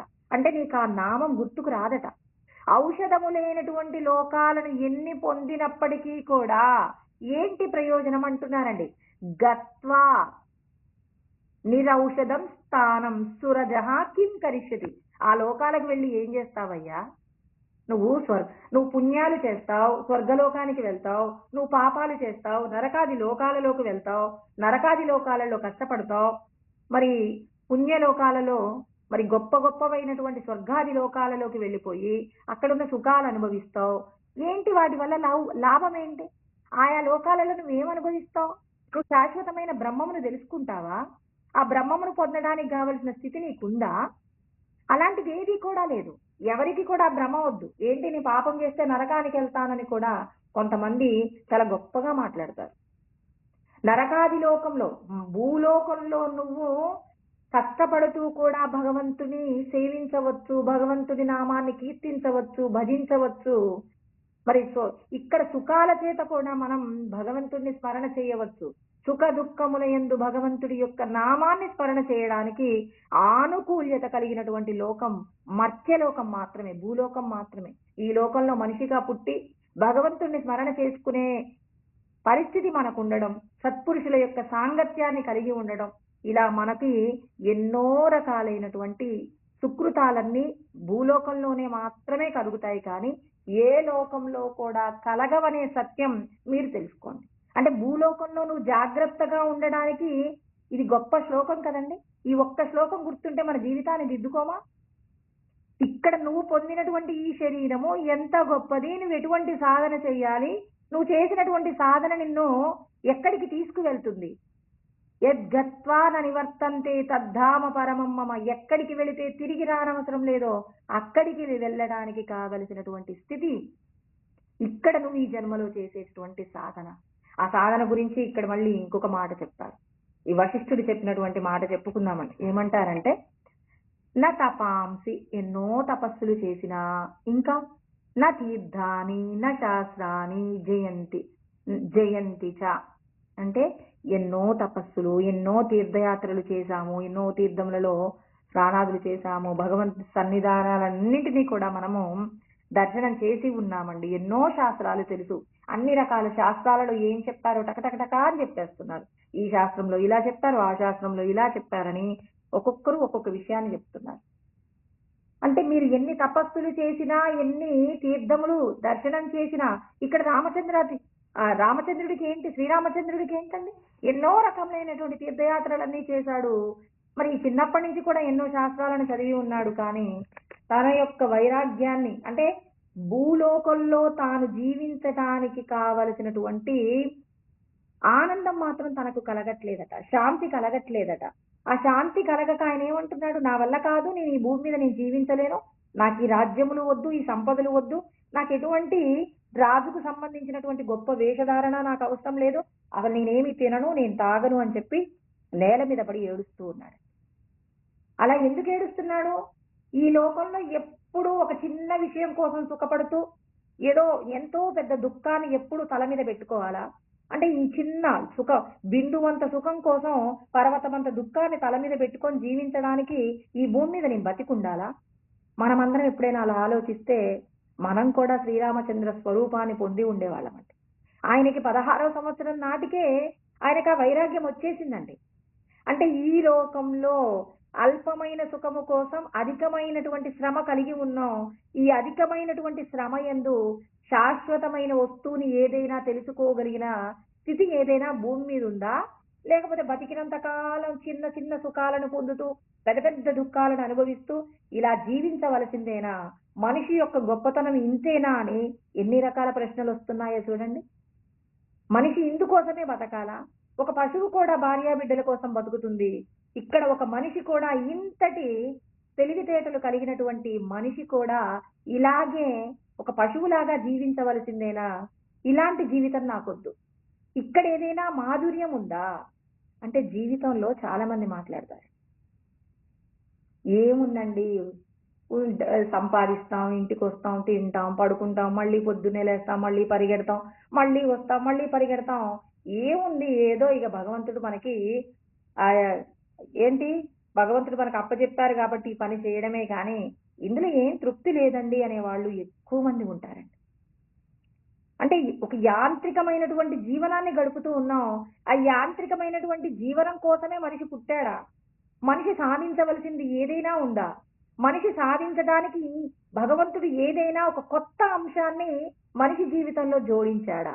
ఈ సత్యం తెలుసుకోవడానికి ప్రతి ఒక్కరూ ప్రయత్నం చేయాలండి. ఆ ప్రయత్నం చేసినప్పుడు మాత్రమే మనము దివ్యమైనటువంటి ఔషధం ఆత్మబోధన తెలుసుకుంటాం. ఆత్మబోధని ఎవరు పూర్ణంగా అర్థం చేసుకోగలరు అంటే ఈ దేహంతో నేను పొందే సుఖము అల్పంగా ఉంది అనే సత్యం గుర్తించిన వాళ్ళకు సాధ్యమవుతుంది. అంతేకాని అమ్మో నేను అనుభవించే సుఖాలు ఎన్ని లేవండి, ఓ పెద్ద ఇల్లు కట్టుకోవాలి, 4 అంతస్తులు, తర్వాత చాలా ఎకరాల పొలాలు కొనుక్కోవాలి, పిల్లల్ని పెద్ద పెద్ద చదువులు చదివించాలి, గొప్ప గొప్పగా జీవించాలి, అందరికంటే మేము గొప్ప గొప్ప కీర్తి ప్రతిష్టలు పొందాలి, ఇలా పరిగెత్తుకుంటూ వెళ్ళేటటువంటి వ్యక్తికి ఆత్మజ్ఞానం బోధిస్తే అందుతుందా? తాను ఎంత కష్టపడుతున్నాడు, ఆ కష్టానికి తగిన ఫలితం పొందుతున్నాడా లేదా? మరి ఈ కష్టంతో వచ్చేటటువంటి ఫలితం తాను అనుభవిస్తాడా లేదా? ఒక వ్యక్తి జీవితాంతంలో ఒక ఇల్లు కట్టుకున్నాడు, ఇల్లు కట్టుకున్న 2 సంవత్సరాలకు చనిపోయాడు. చిన్నప్పటి నుంచి కోరుకున్నాడు ఒక పెద్ద ఇల్లు కావాలి నాకని, ఒక పెద్ద ఇల్లు కావాలని కోరుకున్నాడు. ఆ ఇల్లు కట్టుకున్నాడు, 2 సంవత్సరాలకు చనిపోయాడు. పోనీ 20 సంవత్సరాలు బతికాడు అనుకోండి. 20 సంవత్సరాలు బతికినప్పటికీ కూడా ఎవరికైతే తాము అనుభవించేటటువంటి సుఖాలలో ఆనందం కనిపించలేదనేటటువంటి విషయాన్ని గుర్తిస్తారో అలా గుర్తించిన వారికి మాత్రమే ఆత్మజ్ఞానం అందించబడుతుందండి. ఆత్మజ్ఞానము అందించబడాలి అంటే తాను అనుభవించేటటువంటి సుఖం తక్కువ, తాను కష్టపడే కష్టం ఎక్కువ, ఇందుకోసమేనా నేను జీవించింది అని గుర్తించగలిగిన నాడు భగవంతుడు నీ లోపట ఉన్న ఆనంద స్వరూపాన్ని నీకు తెలియజేస్తారు. ఈ స్థితి వచ్చేంత వరకు కూడా ప్రతి ఒక్కరూ ఏం చేయాలి? ఎంత చెప్పినా వినరండి. తెలుసుకోండి, కృష్ణ పరమాత్మ చెప్పినటువంటి గీతా ఉపదేశాన్ని తెలుసుకోండి, మరి శ్రీరామచంద్రుడు పొందినటువంటి జ్ఞానాన్ని పొందండి అని ఎన్ని రకాలుగా మనం చెప్పినప్పటికీ కూడా దానిని అర్థం చేసుకునే ప్రయత్నం ఎందుకు చేయలేరు అంటే తాను అనుభవించే సుఖాల పట్ల తనకు వ్యామోహం తగ్గనంత వరకు. నాకు 1 కోటి రూపాయలు ఉంటే ఆనందం అనుకుంటున్నాడు అనుకోండి, ఆ 1 కోటి రూపాయల ఆనందాన్ని అంటే 1 కోటి రూపాయలు సంపాదించేంత వరకు ఎవరు ఏది చెప్పినా వినకుండా వెళ్ళిపోతూనే ఉంటాడు. ఎందుకు వెళ్ళిపోతున్నాడు అలా అంటే తాను పొందాలనుకునేటటువంటి దానికోసం నిరంతరం శ్రమిస్తుంటాడు. ఆ వచ్చేటటువంటి 1 కోటి రూపాయలతో తాను అనుభవించే సుఖం అల్పమైందని తాను స్వయంగా 1,00,00,000 సంపాదించి ఆ 1,00,00,000 రూపాయలు తన దగ్గర ఉన్నప్పుడు తాను పొందిన ఆనందం కంటే తాను పడిన కష్టం గొప్పగా ఉంది అని చెప్పి ఈ చిన్న ఆనందం కోసమా నేను ఇన్ని రోజులు కష్టపడ్డానని ఎవరైతే తెలుసుకుంటారో, తెలుసుకొని ఇక ఎందుకు ఈ జీవితం, ఈ చిన్న ఆనందాల కోసమే నేను జీవించాలా, ఏంటి మనిషి పుడుతున్నాడు, పెరుగుతున్నాడు, చనిపోతున్నాడు, సంపాదించినవన్నీ విడిచిపెట్టిపోతున్నాడు, ఎక్కడికి వెళ్ళిపోతున్నాడు, ఎందుకు వెళ్ళిపోతున్నాడు, పూర్వజన్మల్లో మనం ఏమైనా చేసి ఉంటే ఈ జన్మలో ఇలా కష్ట సుఖాలు పొందామా, ఈ శరీరం పడిపోయిన తర్వాత ఎక్కడికి వెళ్తుంది, ఈ శరీరంతో నేను చెయ్యవలసిన సాధన ఏదైనా ఉందా, ఏ సాధన లేకపోతే ఒక పశువులాగా జీవించడం ఎందుకని రామచంద్రుడికి కలిగిన వైరాగ్యం మనకి కలిగినప్పుడు ఆ వైరాగ్యం యొక్క తీవ్రతను బట్టి మన యొక్క సాధన ముందుకు సాగుతుందే కానీ వైరాగ్యం యొక్క తీవ్రత తక్కువగా ఉంటే భగవంత్ సంబంధమైన సాధన కూడా చాలా ఏమంటారు చాలా నెమ్మదిగా జరుగుతుందండి. అందుకే ఇక్కడ శ్రీరామచంద్రుడికి కలిగినటువంటి వైరాగ్యమును పోగొట్టే ప్రయత్నంగా జీవితంలో ఉన్నటువంటి మహత్తు గురించి చెప్పడానికి ముందే ఆయన చెప్తున్నారు. అంటే ముందే ఏం చెప్పారు, చాలా మందికి ఏమని ఉంటుందంటే ఈ జన్మలో గనక చాలా దేవాలయాలు కట్టించినా లేకపోతే దాన ధర్మాలు చేసినా స్వర్గానికి వెళ్ళొచ్చు, స్వర్గలోకంలో చాలా సుఖాలను అనుభవించవచ్చు అని చెప్పేసి భ్రమ చెందుతూ ఉంటారండి. మరి ఆ భ్రమ చెందుతూ ఉన్నప్పుడు వాళ్లకు ముందు సమాధానం చెప్పారు. ఇక్కడ వశిష్ఠుడు చూడండి, ఇది నిర్వాణ ప్రకరణంలో చెప్పబడిన విషయాన్ని నేను మీకు ఇవాళ చెప్పానన్నమాట. అంటే ఆయన చెప్పారు, అంటే మొట్టమొదట ప్రతి ఒక్కరూ కూడా తెలుసుకోవలసింది ఏంటంటే స్వర్గాది లోకాలలో నిరౌషధం అన్నారు. ఔషధం ఏమీ లేదు అంటే సాధన చేసుకోవడానికి కావలసిన ఆనుకూల్యత లేదు. సాధన చేసుకోవడానికి అనుకూలత ఉన్నటువంటి లోకంలో ఉండే ప్రయత్నం చేయాలి. అక్కడ మీరు చేసే ప్రయత్నం బ్రహ్మానందాన్ని పొందడానికి కావలసినటువంటి విధంగా మిమ్మల్ని మీరు దిద్దుకోవలసి ఉంటుందే కానీ కొద్ది రోజుల పాటు ఔషధము లేనటువంటి లోకాలకు వెళ్ళిపోయి అక్కడ కేవలం సుఖాలను అనుభవించడం కోసం అని చెప్పేసి ఇక్కడ మీరు దాన ధర్మాలు చేసినంత మాత్రాన ప్రయోజనం అల్పమైనది. అల్పమైన ప్రయోజనం కోసం అధికమైన కష్టం చెయ్యకండి. అధికమైన ప్రయోజనం కోసమే మీరు ప్రయత్నం చెయ్యవలసి ఉంటుందని ఇక్కడ ఔషధము లేని లోకాలకు వెళ్ళడానికి ప్రయత్నం చెయ్యకండి అనే విషయం కృష్ణ పరమాత్మ కూడా భగవద్గీతలో చెప్పారండి. యామిమాం పుష్పితాం వాచం ప్రవదంత్య విపచ్చిత అంటారనమాట. అంటే ఇక్కడ కృష్ణ పరమాత్మ కూడా ప్రతి ఒక్కరికి చెప్పారు. మరి పూచినటువంటి పుష్పము ఏ విధంగా అయితే ప్రయోజనాన్ని పొందకుండా నిష్ప్రయోజనం అవుతుందో, అంటే ఒక కాయ లేకుండా ఎలా అయితే పువ్వుగానే వెళ్ళిపోతుందో అదే విధంగా మీరు కూడా పుట్టాము, పెరిగాము, చనిపోయామని అని కాకుండా పుట్టడం, పెరగడం, అందులో నువ్వు సాధించవలసినటువంటి విజయం ఏంటో తెలుసుకో, నువ్వు తెలుసుకోవలసినటువంటి సత్యం ఏంటో నిన్ను నువ్వు తెలుసుకునేటటువంటి ప్రయత్నం చెయ్యమని చెప్పేసి చెప్పారు. అంటే నీ లోపట ఉన్నటువంటి పరబ్రహ్మమును తెలుసుకోవడమే నీ యొక్క జన్మ లక్ష్యము కానీ నశించిపోయేటటువంటి విషయాల కోసం వేదవాదరత పార్థ నాణ్యదస్తీతి వాదన. కొంతమంది అంటారంట స్వర్గంలో ఉన్నటువంటి విషయాలను తెలుసుకోవడం, స్వర్గంలో ఉన్న సుఖాలను పొందడమే నా యొక్క పరమావధి కానీ ఇక ఈ లోకంలో నాకు వేరొక విధమైనటువంటి విషయాలు ఏమీ లేవు.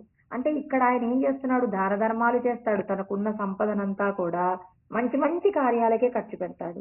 కానీ భగవంతుడు అంటారు, మీరు చేసే దానము ధర్మము మీరెవరో తెలుసుకోవడానికి ప్రయత్నం చేయండి, కొద్ది రోజుల పాటు స్వర్గంలో ఉండడానికి ప్రయత్నం చేయకండి.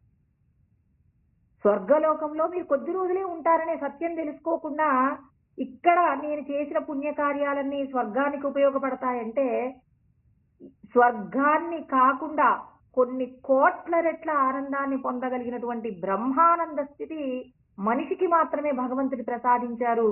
ఆ ప్రసాదించినటువంటి దానిని మనం పొందడానికి, బ్రహ్మానందాన్ని పొందడానికి ప్రయత్నం చేయాలే కానీ కొద్ది రోజుల పాటు సుఖాన్ని పొందే లోకాల కోసం ఈ మానవ జన్మను వృధా చేసుకోకండి అని అక్కడ 3-4 శ్లోకాలలో చెప్పారండి. 2వ అధ్యాయంలోనే ఉన్నాం కాబట్టి అప్పుడు చెప్పుకుందాం.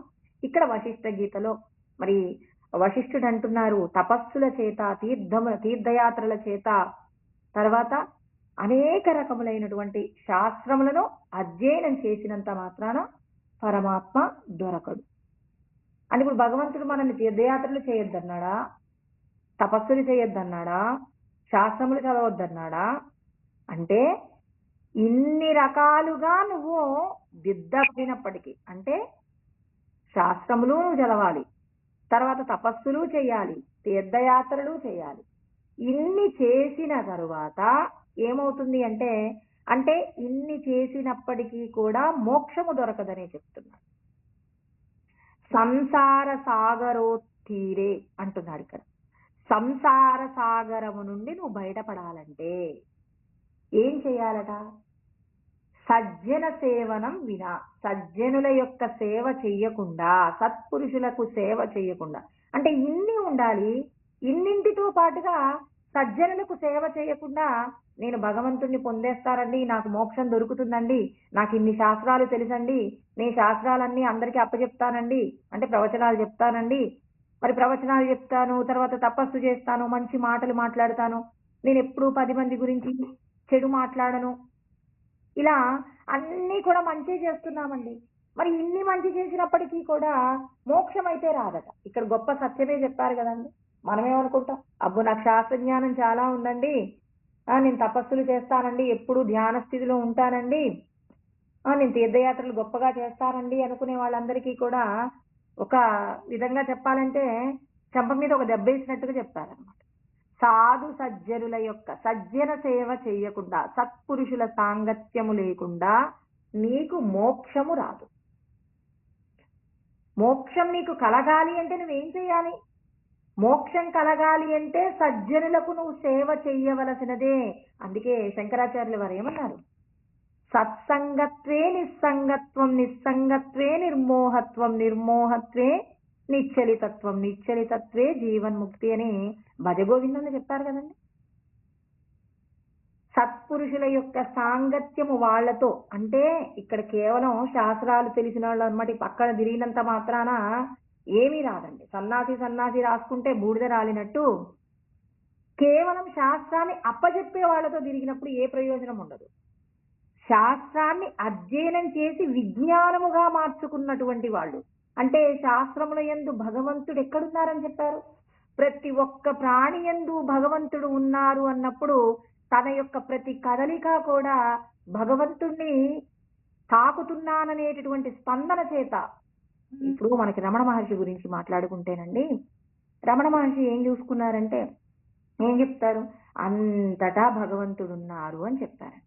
అంతటా భగవంతుడున్నారు అని చెప్పినప్పుడు ఆయనట ఒకసారి నడుస్తూ నడుస్తూ ఒక తేనె తెట్టే ఒక చోట ఉందంటండి. అది ఎక్కడో ఇతను కొండలు ఎక్కి రోజు యాత్ర చేస్తూ ఉంటారనమాట.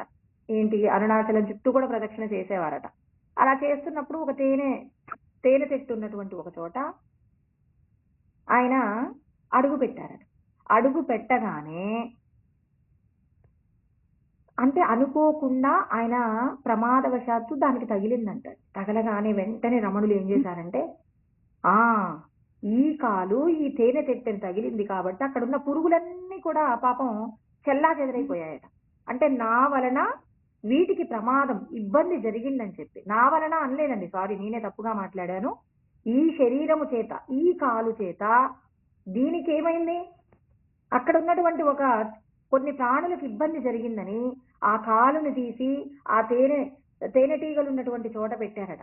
అలా పెట్టగానే ఆ పురుగులన్నీ కూడా రమణుల యొక్క కాలు చుట్టూ పట్టేసి దాని యొక్క ముళ్ళులన్నీ కూడా, వాటికి ముళ్ళులు ఉంటాయి కదండి, ఆ ముళ్ళులన్నీ కూడా అక్కడ పెట్టేశాడు. అంటే అవన్నీ కుచ్చాయట. అలా కుచ్చిన తర్వాత అక్కడ ఉన్న శిష్యులందరూ చూసి, స్వామి ఏంటండి ఈ పని అంటే, ఈ కాలు ఏం చేసింది, కొన్ని ప్రాణులకు, తేనెటీగలకు ఇబ్బంది కలిగించింది, అందుకే దీనికి పనిష్మెంట్. అంటే నేను ఇందాక రామతీర్థ స్వామి చెప్పిన ఒక మాట గుర్తుపెట్టుకోవాలి.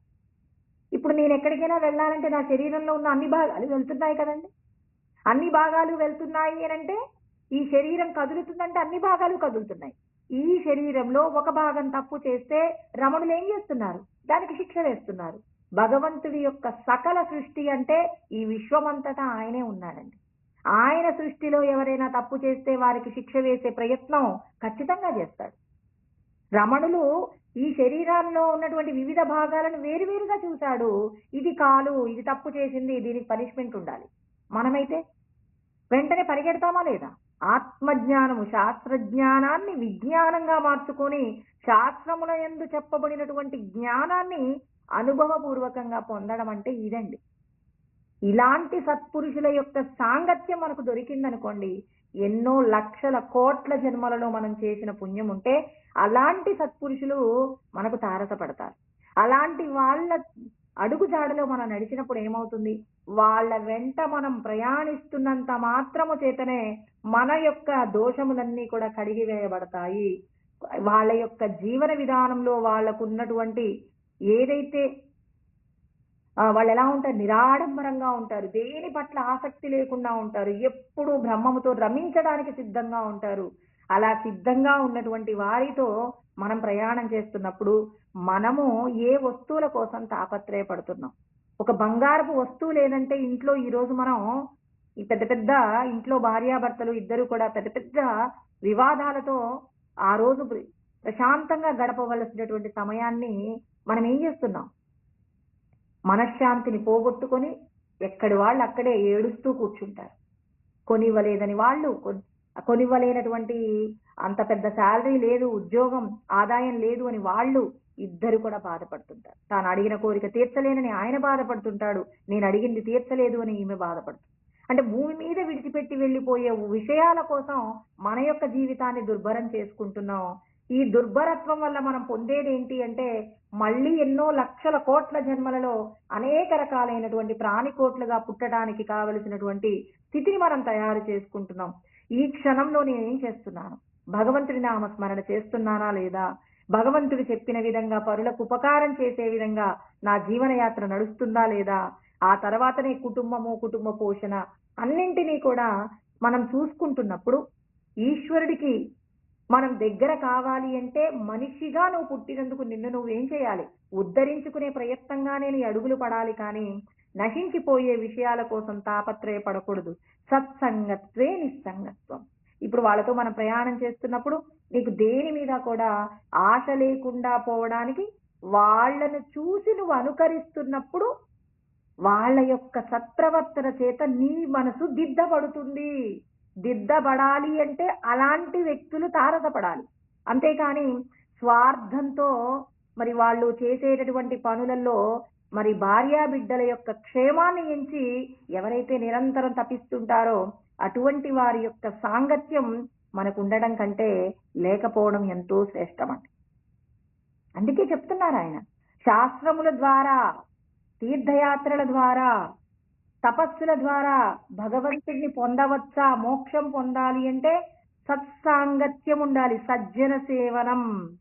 సజ్జన సేవనానికి మించినటువంటి శ్రేష్టత ఈ లోకంలో ఏది లేదు.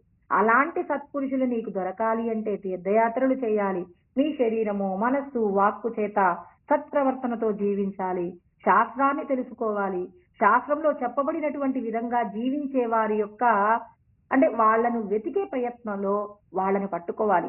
మనకి శాస్త్రం తెలిసిందనుకోండి, శాస్త్రంలో చెప్పినట్టుగా జీవించే సత్పురుషులను ఎలా గుర్తిస్తామండి? అందరూ ఒకేలాగా ఉంటారు. పురుషులందు పుణ్య పురుషులు వేరయ్యా అంటే ఎలా గుర్తిస్తావు నువ్వు? నువ్వు ఒక తీర్థయాత్రకు వెళ్ళినప్పుడు అక్కడ ఆయన యొక్క జీవన శైలిని గమనించినప్పుడు అందరు ఎలా ఉన్నారు, ఆ వ్యక్తి ఎలా ఉన్నాడు కనపడుతుంటారండి. తీర్థయాత్రలకు వెళ్ళినా లేకపోతే ఎక్కడ మనం చేసేటటువంటి కర్మలలో దోషం లేకుండా ఇతరులకు అందరికీ మంచి చేసే ప్రయత్నంలో దానమో ధర్మమో చేస్తున్నప్పుడు, ఇతరులందరికీ మంచి జరగాలనుకుంటున్నప్పుడు, శాస్త్రం తెలిసి ఉన్నప్పుడు ఏం చేస్తామంటే శాస్త్రంలో చెప్పినట్టుగానే ఈ వ్యక్తి జీవిస్తున్నాడు, ఇతనిలో రజోగుణం లేదు, తమో గుణం లేదు, సత్వగుణంతోనే ఇతడు ప్రవర్తిస్తున్నారు అన్నప్పుడు అలాంటి వ్యక్తి దగ్గరికి వెళ్ళి కాళ్ళు గట్టిగా పట్టేసుకోవాలి. ఇంకా వాళ్ళని ఎప్పటికీ విడిచిపెట్టకూడదండి. అట్లాంటివి అంటే రజో తమో గుణాల నుండి విడిపడినటువంటి శాస్త్రాన్ని పూర్ణంగా పరమాత్మను తెలుసుకోవడానికి మాత్రమే వినియోగిస్తున్నటువంటి సత్వగుణ సంపన్నుడైనటువంటి, అంటే పూర్తిగా సత్వగుణం నుంచి విడిపడుతూ విశుద్ధ సత్వగుణంలోకి మారుతున్నటువంటి సత్పురుషుడు నీకు దొరకాలి అంటే దొరుకుతారా? నీ యొక్క ప్రయత్నము నిన్ను అక్కడికి తీసుకెళ్తా. నువ్వు శరీరము, మనస్సు, వాక్కు చేత నువ్వు చేసేటటువంటి కర్మ నిష్కల్మషంగా ఉన్నప్పుడు నువ్వు భగవంతుడిని కేవలం ఏదో నేను అందరి ముందు గొప్పగా చెప్పుకోవడానికి నిన్ననే మేము కాశీ వెళ్ళొచ్చామండి, ఇంకేదో వెళ్ళొచ్చామని గొప్ప కోసం కాకుండా భగవంతుడిని తెలుసుకోవడానికి ఆర్తితో గంగలో స్నానం చేస్తే సమస్త పాపములు పోతాయి అని చెప్పేసి నువ్వు నమ్మి స్నానం చేస్తే నీ పాపం పోతుంది. అంతేకాని ఏదో అందరూ వెళ్ళి స్నానాలు చేస్తున్నారు, మేము వెళ్ళి చేసాం, మా పాపం పోతుందా అంటే ఎప్పటికీ పోదు. ఇలా నీవు చేసే ప్రతిదీ భగవంతుడు అంతటా ఉన్నారన్నప్పుడు, అంతటా అన్నింటా ఉన్నారన్నప్పుడు అణువణువునా నువ్వు భగవంతుడిని చూస్తూ నీ ప్రయాణం సాగించావనుకోండి, ఇప్పుడు శాస్త్రం తెలియడం వల్ల ప్రయోజనం. అంటే శాస్త్రాలు చదవద్దనిలే, ఇవన్నీ శాస్త్రజ్ఞానం ఉండాలి, తీర్థయాత్రకు సంబంధించినటువంటి ఆ విద్యుక్త కర్మ చేస్తూ ఉండాలి. తర్వాత తపస్సు అంటే నీ శరీరము, మనస్సు, వాక్కు చేత ఎప్పుడు 10 మందికి శ్రేయస్సు కలిగేలాగా నీ యొక్క కర్మ మారినప్పుడు సత్పురుషులు నీకు పరమాత్మ దొరికేలాగా చేస్తారు. అంతే. నీ నీ ప్రవర్తన లేకుండా నాకు సత్పురుషుడు దొరికినప్పుడు నన్ను నేను మార్చుకుంటానంటే నువ్వు ఎన్ని జన్మలు ఎత్తినా దొరకరు. నువ్వు చేసేటటువంటి కర్మ ఫలితాన్ని కోరకుండా నిష్కామంగా ఎప్పుడు పరులకు సేవ చేయడంలోనే నీ ఆనందం ఉన్నప్పుడు ఆ భగవంతుడు సత్పురుషుడు నీకు తారసపడేలాగా, నీ కోసం తప్పించేలాగా ఆ వ్యక్తిని భగవంతుడు తీసుకొస్తారండి. ఖచ్చితంగా తీసుకొస్తారు. నమ్మకం ఉంటే నువ్వు దిద్దబడతావు. నమ్మి చెయ్యి అంటే ముందు నువ్వేం చేయాలి? నీ శరీరముతో నువ్వేం చెయ్యవలసి ఉంటుంది అంటే త్రికరణ శుద్ధిగా కర్మ చెయ్యవలసి ఉంటుంది, తీర్థయాత్రలు చెయ్యవలసి ఉంటుంది, శాస్త్రాధ్యయనం చేయవలసి ఉంటుంది. ఇవన్నీ చేస్తూ నువ్వు చేసేటటువంటి కర్మల యొక్క ఫలితాన్ని పరులకు అప్పచెప్తూ ఉన్నప్పుడు, భగవంతుడికి అప్పచెప్తున్నప్పుడు, మనం చేసే కర్మల ఫలితాన్ని ఈశ్వరుడికి అప్పచెప్తున్నప్పుడు, ఈశ్వరుడు సత్పురుషుల యొక్క సాంగత్యం నీకు దొరికితే ఎక్కడో చిన్న చిన్న దోషాలుంటే ఆ దోషాలన్నీ సత్పురుషులు ఏం చేస్తారు? ఆ దోషాలన్నీ పోగొడతారండి. సత్సంగత్వే నిస్సంగత్వం, నిస్సంగత్వే నిర్మోహత్వం. దేని పట్ల మనకు మోహం ఉండదు. మోహము లేదు అంటే జీవన్ముక్తి. జీవన్ముక్తి అంటే ఇక ఈ దేహబంధంలోంచి విడిపడతావు. విడిపడ్డావు అంటే పరమ శాంతిని పొందుతావు. కాబట్టి ఇక్కడ భగవంతుడు మనందరికీ కూడా చెప్తున్నారనమాట, నీ లోపట ఉన్న బ్రహ్మమును నువ్వు దర్శనం చెయ్యాలంటే సత్పురుషుల యొక్క సాంగత్యము నీకు ఖచ్చితంగా ఉండాలి. మరొకసారి చెప్తున్నాను, రజో తమో గుణాలు విడిపడాలి. ఇంకా సత్వగుణం గురించి కూడా మాట్లాడారు. సత్వగుణము కూడా సుఖము చేత బంధించబడుతుందండి. ఇప్పుడు శాస్త్రం చాలా ఉంది, 10 మందికి ఉపకారం చేస్తున్నాం, ఇంకేం కావాలి అని చెప్పేసి ఇంక రెస్ట్ తీసుకుంటారు. రెస్ట్ తీసుకుంటే భగవంతుడు ఉతా అనే పదం వాడతాడండి కృష్ణ పరమాత్మ. సత్వాత్ సంజాయతే సుఖం రజః కర్మణి భారత జ్ఞానమావృత్యతు తమః ప్రమాదే సంజయత్యుత అంటాడనమాట. అంటే సత్వగుణము, రజోగుణం, తమో గుణం గురించి చెప్తూ సత్వగుణంలో ఉన్న వాళ్ళు కూడా బంధించబడుతూనే ఉంటారు, ఇదొక ఆశ్చర్యము అని కృష్ణ పరమాత్మ ఆశ్చర్యాన్ని కనబరిచారనమాట. అంటే ఇంత జ్ఞానం ఉండి ఇంత సంతోషంగా ఉంటాడు, 10 మందికి మంచి చేస్తూ ఉంటాడు, కానీ ఇక పూర్ణంగా దిద్దుకోవడానికి మాత్రం ఒక అడుగు వెనక్కేస్తాడట. ఎందుకు? ఇక ఆ సుఖం బాగుందిలే, ఇంకేముంది, ఇంకేం కావాలి, నాకు జ్ఞానం ఉంది, సంపదలు ఉన్నాయి, నాకు ఉన్నంతలో కొంత పంచి పెడుతున్నాను ఇతరులకి, వాళ్ళ యొక్క మేలు కూడా చూస్తున్నాను, ఇంకేం కావాలి అని చెప్పి బంధించబడుతున్నాడట. ఆ బంధనము కూడా అంటే త్రిగుణాల మాయ దాటి విశుద్ధ సత్వంలోకి మారితే నువ్వు బ్రహ్మమును చేరుకుంటావు. అందుకే ఇదంతా తత్వము దర్శనం చేసిన వారి యొక్క పరిస్థితి. తత్వమును దర్శనం చేసినప్పుడు మాత్రమే ఇదంతా సాధ్యమవుతుందండి. యదా పశ్యతే రుక్మవర్ణం. ఇంకా కర్తారమీశం పురుషం బ్రహ్మయోనిమని ముండకోపనిషత్తులో చెప్పబడిన మాట కూడా చెప్పాలి. ఎందుకు అంటే తత్వమును దర్శనం చేసిన వాళ్ళంటే ఎలా ఉంటారంటే, మరి ఎలాంటి పురుషుణ్ణి అంటే ఈ విశ్వాన్నంతా కూడా సృష్టి చేసేటటువంటి సృష్టికర్తను, ఇక బ్రహ్మయోనిం అంటే బ్రహ్మకు ఆది అయినటువంటి ఆ పరబ్రహ్మమును చూసినటువంటి వాళ్ళు ఎలా ఉంటాడట ఆయన అంటే, ఈయన యదా పశ్యతే రుక్మవర్ణం, బంగారు వర్ణంలో మెరిసిపోయేటటువంటి పరమ పురుషుణ్ణి దర్శనం చేస్తారు. అలా చేసినటువంటి దర్శనం మనకేమవుతుంది అంటే తథా విద్వాన్ పుణ్య పాపే విధూయ, అంటే గుర్రం గురించి మాట్లాడతారండి. గుర్రం యొక్క వెంట్రుకలట అది ఒక్కసారి ఇలా దులుపుకుందంటే దానికి ఉన్న అనవసరమైన వెంట్రుకలన్నీ రాలిపోతాయి. అదే విధంగా ఇలా మన లోపట ఎక్కడున్నాడండి ఈయన? విశ్వాన్ని సృష్టించేటటువంటి సృష్టికర్త బంగారు రంగులో ఉన్నాడట. ఆ బంగారు వర్ణంలో ఉన్నటువంటి పరమ పురుషుణ్ణి ఎవరైతే విద్వాన్ అంటే పండితుడు, ఎవరైతే ఆత్మానుభూతిని పొందడానికి కావలసిన అన్ని అర్హతలు కలిగిన వ్యక్తి, మన రమణుల లాంటి వ్యక్తి తన లోపట ఉన్నటువంటి బ్రహ్మను తాను దర్శనం చేయగానే కొన్ని కోట్ల జన్మలలో చేసినటువంటి పాప పుణ్యాలన్నీ పుణ్య పాపే విధూయ అన్ని విడిచిపెడతాడు. నిరంజన పాపము లేనటువంటి వాడై, దేనిని అంటనటువంటి వాడై, పరమం సామ్యముపైతి అంటే శ్రేష్టమైనటువంటి గొప్పదైనటువంటి స్థానాన్ని పొందుతాడట. అలాంటి స్థానమును పొందినటువంటి సత్పురుషులు ఏమంటున్నారు? ఈ లోకమంతా కూడా శాశ్వతం కాదు, జగత్తు అసత్యము, బ్రహ్మ మాత్రమే సత్యము. ఈ సత్యం మీరు తెలుసుకోండి, ఈ దేహాదుల కోసం అని చెప్పి మీరు కష్టపడమాకండి. లోపల ఉన్న పరబ్రహ్మమును పొందడం కోసం మీరు ఈ దేహంతో చేయవలసిన సాధన ఎటువంటిదో తెలుసుకోండి. ఆ సాధన చేయడానికి నిరంతరం ప్రయత్నం చేయండి. మీతో పాటు మీరు ఎంతో కొంతమందిని బ్రహ్మములో ఐక్యం చేయడం కోసం మీ వంతుగా ప్రయత్నం చెయ్యండి. ఆయన ఏమన్నారు? ఇందాక సూర్యుడి చుట్టూ భూమి తిరుగుతుందన్నారు. ఆ భూమి ఏం చేస్తుంది?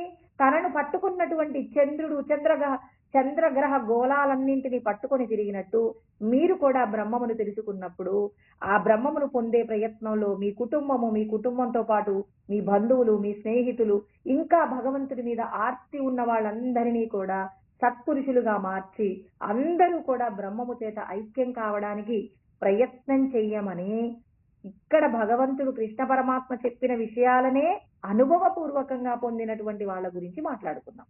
రామతీర్థ స్వామి, రమణ మహర్షులు ఇలాంటి వాళ్ళండి. బ్రహ్మం అవటం అంటే ఇది. అంతేకాని ఏదో కొంత జ్ఞానము, కొంత నాకు ఇంత శాస్త్రం వస్తే సరిపోతుందండి, ఇంకా నా జీవితం అయిపోయింది, నేను బ్రహ్మం అయిపోయానంటే అది భ్రమ మాత్రమే. భ్రమ చేత నీ జీవితాన్ని ఏం చేసుకుంటున్నావు? నువ్వు కోల్పోతావు. 10 మంది కోల్పోయేలాగా చేయడం కాదు. ముందు నీ జీవితం పోతే నువ్వు మళ్ళీ ఎన్ని జన్మలు ఎత్తాలి? నువ్వు తెలుసుకోవడానికి ఎన్ని కోట్ల జన్మలు ఎత్తాలో ఇన్ని శాస్త్రాలను అధ్యయనం చేసినప్పుడు మనకు అర్థమవుతుంది కదండి. అంటే నీ జీవితం యొక్క విలువ నీకెంత తెలుసో. ఇన్ని శాస్త్రాలు వస్తే ఇక నువ్వు అమ్మయ్య ఇంకా చాలు అని చెప్పేసి ఇక నువ్వు రెస్ట్ తీసుకుంటావా? నీ లోపట ఉన్నటువంటి బంగారు రంగులో ఉన్నటువంటి ఆ పరమ పురుషుణ్ణి దర్శనం చేసినప్పుడు ఇక నీకు ఈ లోకంలో ఉన్న సమస్తము నీ సొంతమవుతున్నప్పుడు అది నువ్వు శాశ్వతమైనటువంటి బ్రహ్మానందం. అటువంటి ఆనందం పొందినవాడు బ్రహ్మమవుతాడు. ఆ బ్రహ్మమైన తర్వాత పరిపూర్ణం ఏముందండి? ఇక బ్రహ్మమే అయిపోయావు. లోకమంతా నువ్వే విస్తరించినప్పుడు ఇక నువ్వు ఉన్నదంతా కూడా విశ్వంలో ఉన్నది పరిపూర్ణమే కదా. ఆ స్థితి రావాలంటే నీకు ఈ జన్మలో సాధ్యమవుతుందో, లేకపోతే ఎన్ని జన్మలలో నువ్వు సాధ్యం చేసుకుంటావో అది నీ ప్రయత్నం మీద ఆధారపడి ఉంది. కానీ మరి కేవలం మాటల చేత నేను బ్రహ్మమైపోయానని మాత్రం ఎవరు కూడా భ్రమను పొందే ప్రయత్నం ఎవరు కూడా చేయకూడదండి. బ్రహ్మం అవ్వడానికి కావలసినటువంటి యోగ్యత దొరికినందుకు కొన్ని కోట్ల జన్మలలో మనం చేసిన పుణ్యం ఇవాళ నువ్వు గురువు గారి దగ్గర జ్ఞాన ఉపదేశం పొందడానికి కావలసిన స్థితిని మాత్రమే పొందావు. నువ్వు బ్రహ్మము కాలేదు. నీవు బ్రహ్మమును పొందడానికి ప్రయత్నం చేయాలి. ఆ ప్రయత్నం ఎంత కఠినంగా ఉంటుంది అంటే మంగలి కత్తి మీద ప్రయాణం చేయడం ఎంత కష్టమో. మంగలి కత్తి అంటే చాలా పదునుగా ఉంటుందండి. క్షురస్య ధారా నిహిత దురత్యయ అని చెప్పేసి ముండకోపనిషత్తులో చెప్తారు. అంటే మంగలి కత్తి ఎంతో పదునుగా ఉంటుంది. పదునుగా ఉన్న కత్తి మీద నడుస్తున్నప్పుడు ఆ కాలు నుండి రక్తం కారుతుంది. ఒక్కొక్కసారి కాలి భాగం చీలిపోయే అవకాశం కూడా ఉంది. అంతటి ప్రమాదకరమైనటువంటి అంచు మీద నువ్వు ప్రయాణం చేయాలి. అన్ని కష్టాలకు నువ్వు ఓర్చుకోవాలి. అన్ని కష్టాలకు ఓర్చుకుంటేనే నీలో ఉన్న బ్రహ్మానందం పొందుతాం. కానీ కేవలం నీకు ఉపదేశం జరిగినంత మాత్రం చేత నువ్వు బ్రహ్మమైపోలేదు. బ్రహ్మమును పొందడానికి ప్రయత్నంలో నువ్వు ఎంతో శ్రేష్టతను పొంది ఉన్నావనే సత్యం ప్రతి ఒక్కరు కూడా గుర్తించవలసి ఉంటుంది అని కృష్ణ పరమాత్మ చెప్తారు. అందుకే ఇక్కడ ఆయన అంటున్నారండి, అంటే బ్రహ్మయే సత్యము. ఆ బ్రహ్మమును తెలుసుకోవడానికి ఏం చేయాలి అంటే అవినాశితు తద్విద్ది ఏన సర్వమిదం తతం వినాశమవ్యయస్యాస్య న కచ్చిత్ కర్తుమర్హతి. ఇక్కడ కృష్ణ పరమాత్మ చెప్తున్నారు, బ్రహ్మయే సత్యం అన్నారు కదండి. అంటూ ఆయన ఏమంటున్నారు, అవినాశితు తద్విద్ది ఏన సర్వమిదం తతం, అంటే ఎవరి చేత ఈ లోకాలన్నీ కూడా విస్తరింపబడ్డాయో అవన్నీ కూడా నాశనము లేనటువంటి పరబ్రహ్మము చేత ఇవన్నీ కూడా సృష్టి చేయబడ్డాయట. అవినాశితు, నాశనము లేని పరబ్రహ్మము చేత ఈ జగత్తంతా కూడా సృష్టించబడిందండి. ఈ సృష్టించబడినటువంటి జగత్తును నాశనం చేయడానికి ఏ ఒక్కడికి కూడా అర్హత లేదండి. ఇవాళ చాలా మంది బెంగ పెట్టుకుంటారు, అయ్యో ఈ లోకం ఏమైపోతుందో, పలానా వాళ్ళు ఇలా చేస్తున్నారు అలా చేస్తున్నారు అని చెప్పేసి. అంటే భూమి మీద భగవంతుడు సృష్టించిన వస్తువులను నాశనం చేస్తాడేమో కానీ ఆ లోపటున్న భగవంతుడిని ఎవడైనా నాశనం చేయగలడా? పరమాత్మ అదే చెప్తున్నారు, మీరు భూమి మీదకు ఎందుకు వచ్చారో దానిని సార్థకతను పొందడానికి మీరు ప్రయత్నం చేయాలి. కానీ అయ్యో సమాజంలో పలానా వాళ్ళు అటు వెళ్ళిపోతున్నారు ఇలా వెళ్ళిపోతున్నారని చెప్పేసి మరి వీళ్ళు బెంగ పెట్టుకుంటారు. కానీ వాళ్ళు చెయ్యవలసిన సాధనలో నువ్వు ముందుండాలి. కానీ బెంగ పెట్టుకోవడం మానే. ఫస్ట్ అందరికీ చెప్తున్నారు, మీరు ఈ భూమి మీదకి ఎందుకు వచ్చారు, ఏం తెలుసుకోవడానికి వచ్చారు, దేనిని ఉద్ధరించే ప్రయత్నంగా మీరు వచ్చారు. మీ మనస్సుని మీరు ఉద్ధరించుకోవడానికి పుట్టారు. అంతేగాని ముందు మిమ్మల్ని మీరు ఉద్ధరించుకున్న తర్వాత మీతో పాటు ఈ లోకం కూడా ఉద్ధరించబడుతుంది. వివేకానందుడు సత్యాన్ని తెలుసుకున్న తర్వాత ఎంతో మందిని ఎన్నో దేశాలు విదేశాలన్నింటికీ వెళ్ళిపోయి బ్రహ్మజ్ఞానాన్ని అందించి అందరికీ కూడా మరి బ్రహ్మం యొక్క గొప్పతనాన్ని తెలియజేశారు. ఆయన కేవలం జ్ఞానాన్ని తెలుసుకుని అలా ఉండిపోలేదు. జ్ఞానం తెలిసిన తర్వాత నీ ప్రయాణం ఎటు వెళ్ళాలో భగవంతుడు నిర్ణయిస్తారు, నీ చేతిలో ఏముండదు. వివేకానందుడు కూడా బ్రహ్మజ్ఞానాన్ని పొందాడు, బ్రహ్మానుభూతిని పొందారు. అందరూ ఆనందాన్ని పొందడం కోసమని, మరి విశ్వ మానవాళి యొక్క ఐక్యం కోసం అని చెప్పేసి నిరంతరము కూడా తన యొక్క గొప్పదైనటువంటి బోధనల చేత అందరినీ దిద్దేటటువంటి ప్రయత్నం చేశారు. కాబట్టి ఇక్కడ నిన్ను నువ్వు ఉద్ధరించుకునే ప్రయత్నంగా నువ్వు చేసేటటువంటి కర్మ నిష్కామంగా ఫలితాన్ని భగవంతుడికి విడిచిపెట్టి శాస్త్రం అంగీకరించినటువంటి కర్మ చెయ్యి. అలా చేసినప్పుడు మాత్రమే నువ్వు భగవంతుడిని పొందుతావు అని చెప్పేసి కూడా భగవంతుడు చెప్తున్నాడు. అంటే ఇక్కడ మనందరికీ భగవంతుడు ఏమంటున్నారు, ఈ సృష్టిలో ఉన్న వస్తువులను ఎవరైనా ఏదైనా పాడు చేయగలరేమో కానీ ఈ సృష్టిని చేసినటువంటి జగన్నియామకుడైనటువంటి పరబ్రహ్మమును మాత్రం ఎవరు ఏమీ చేయలేరు. కాబట్టి ఆ పరబ్రహ్మం ఎక్కడుంది, మీరే పరబ్రహ్మముగా అయి ఉన్నారు. అంటే మీరేదో అయ్యో నేను చనిపోతానేమో, నాకేదైనా ప్రమాదం జరుగుతుందేమో అని చెప్పి ఎవరూ భయపడాల్సిన అవసరం లేదు. అందుకే కదండి ముందే చెప్పాడు, ఇలాంటి బెంగ, ఇలాంటి మళ్ళీ సందేహం ఎవరైనా అడుగుతారని, దేహినోస్మిన్ యథా దేహే కౌమారం యవనం జర తథా దేహాంతర ప్రాప్తి ధీరస్తత్రణ ముఖ్యతి. పుట్టినటువంటి వాడికి బాల్యము, యవనము, తర్వాత మరి వృద్ధాప్యము ఇవన్నీ ఎలా ఉంటాయో మరి మరణించినటువంటి వ్యక్తి మళ్ళీ పుట్టడం కూడా జరుగుతుంది. దీని గురించి నీకేం సందేహం లేదు. ఈ శరీరం పడిపోతుందని, ఈ శరీరానికి అనారోగ్యం వచ్చిందని, ఈ శరీరాన్ని ఎవడో చంపుతాడని ముందు ఆ బెంగ వదిలేయండి. ఫస్ట్ నన్ను పలానా వ్యక్తి చంపుతాడేమో, నేను చనిపోతానేమో అని చెప్పేసి ఒక వ్యక్తిని చూసి నువ్వు భయపడాల్సిన అవసరం లేదు. ఎవరికైనా అనారోగ్యం వస్తే నాకు కూడా ఇలాంటి అనారోగ్యం వస్తుందేమో, నేను కూడా అనారోగ్యంతో మరణిస్తానేమో అని ఎవరు కూడా ఒకరిని చూసి, ఇప్పుడు ఏమంటారు, పులిని చూసి నక్క వాతలు పెట్టుకుందట.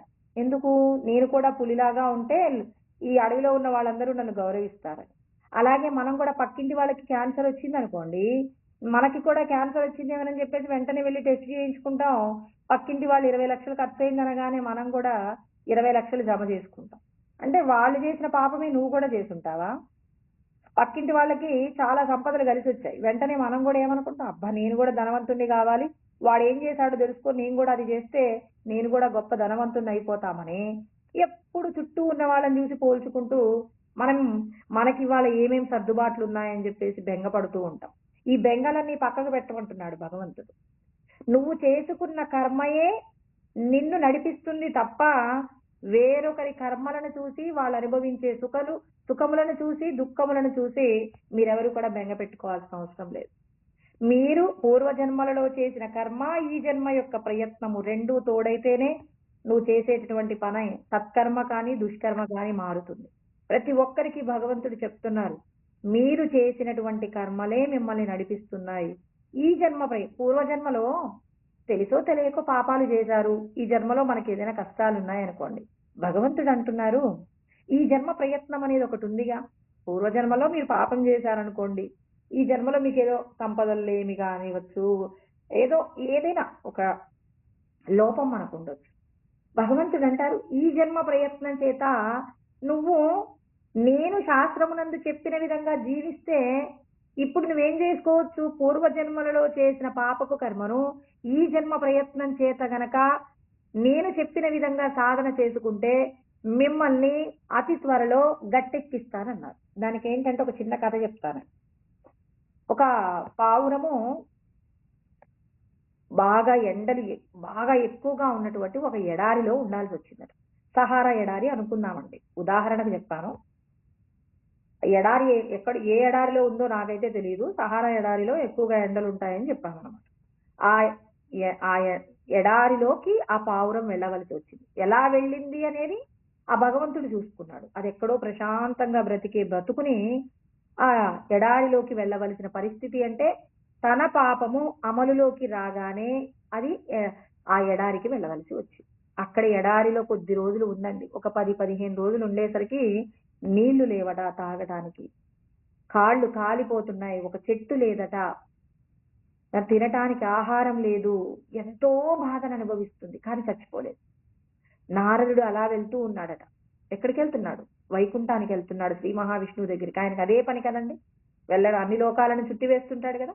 ఆ టైంలో ఈ పావురానికి కనిపిస్తే పావురం వేడుకున్నారట, స్వామి నేను చాలా కష్టపడుతున్నానండి, నేను ఇక్కడ ఎంతకాలం ఉండాలో, స్వామివారి నా గురించి ఏం మాట్లాడతారో ఒక్కసారి నా గురించి గుర్తు పెట్టుకొని ఒక్కసారి మీరు ఆ స్వామికి నా గురించి చెప్పండి అన్నారట.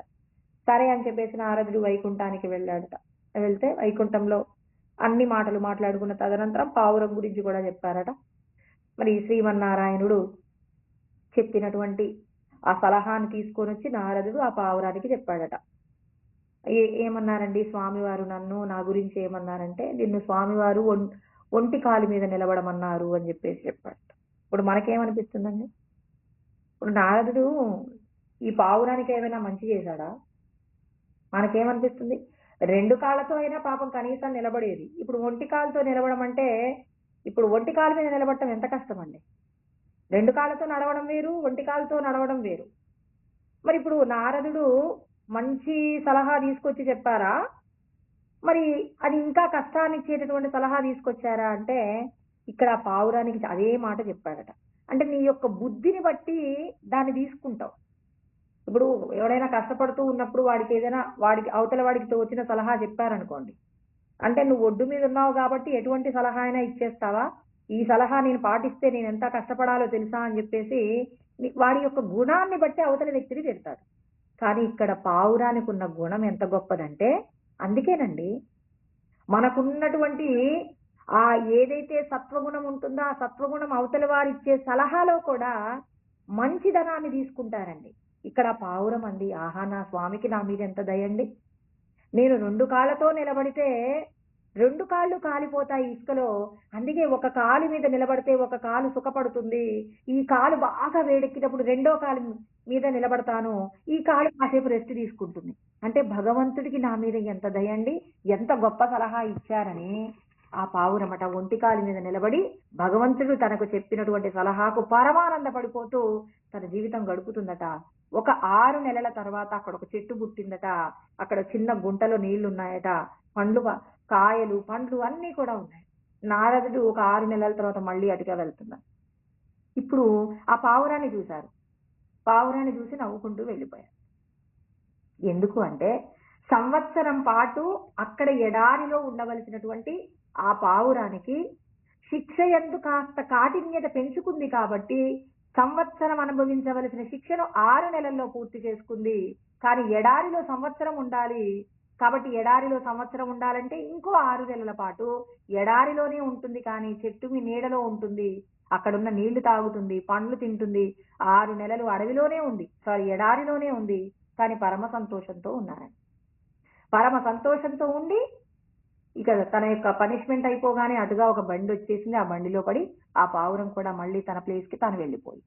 అంటే మనకి ఏ సమయంలో ఏ కష్టం వస్తుందో ఆ కష్టాన్ని ఓర్చుకోవడమా, కష్టాన్ని పెంచుకోవడమా. ఇప్పుడు ఆ పావురం గుణం గనక రజో తమో గుణాలు కలిగి ఉందనుకోండి, ఇప్పుడు ఆ పావురం ఏమంటుందంటే, భగవంతుడికి నా మీద దయ ఉండాలి, ఇక్కడేదో ఒక చెట్టు పుట్టిస్తాననాలి, కాసిన నీళ్ళు ఇస్తాననాలి, కానీ రెండు కాళ్ళ మీద నడుస్తుంటే భగవంతుడు ఒంటి కాళ్ళ మీద నడవమంటాడా?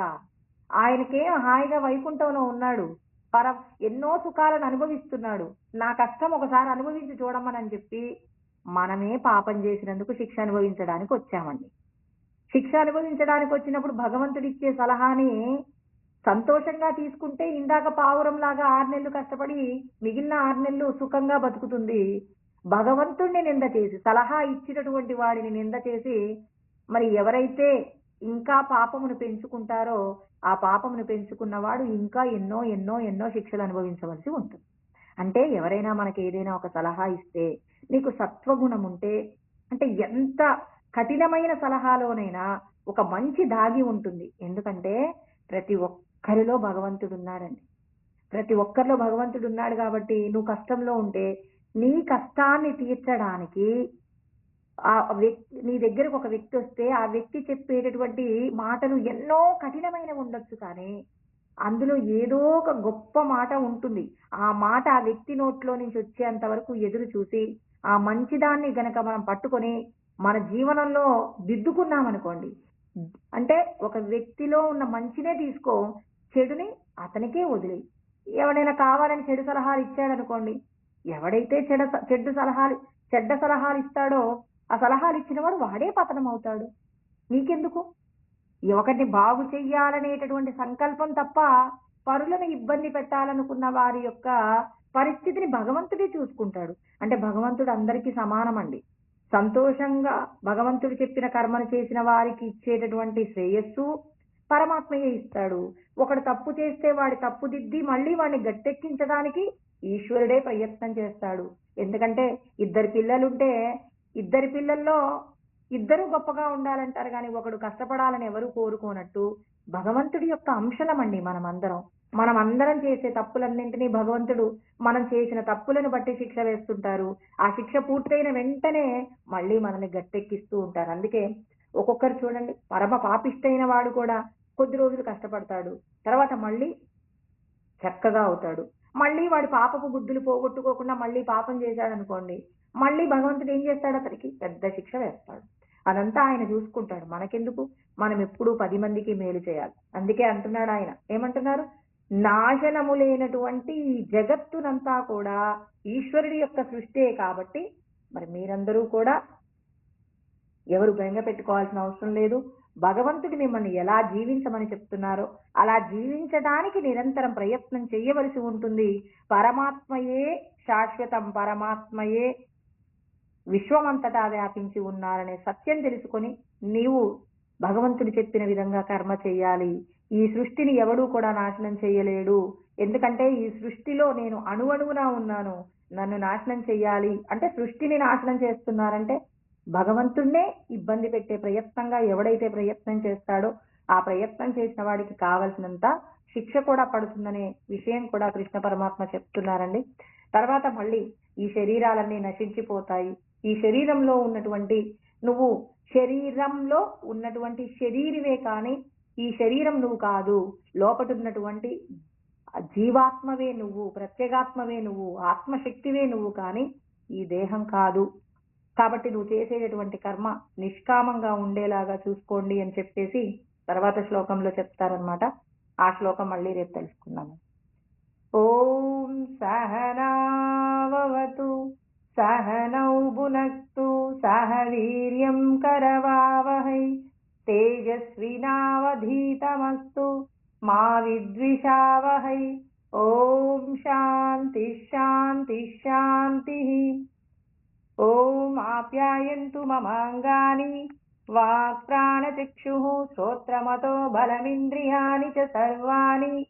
సర్వం బ్రహ్మ ఉపనిషదం మా అహం బ్రహ్మ నిరాకుర్యాం మా బ్రహ్మ నిరాకరణోద నిరాకరణమస్వ.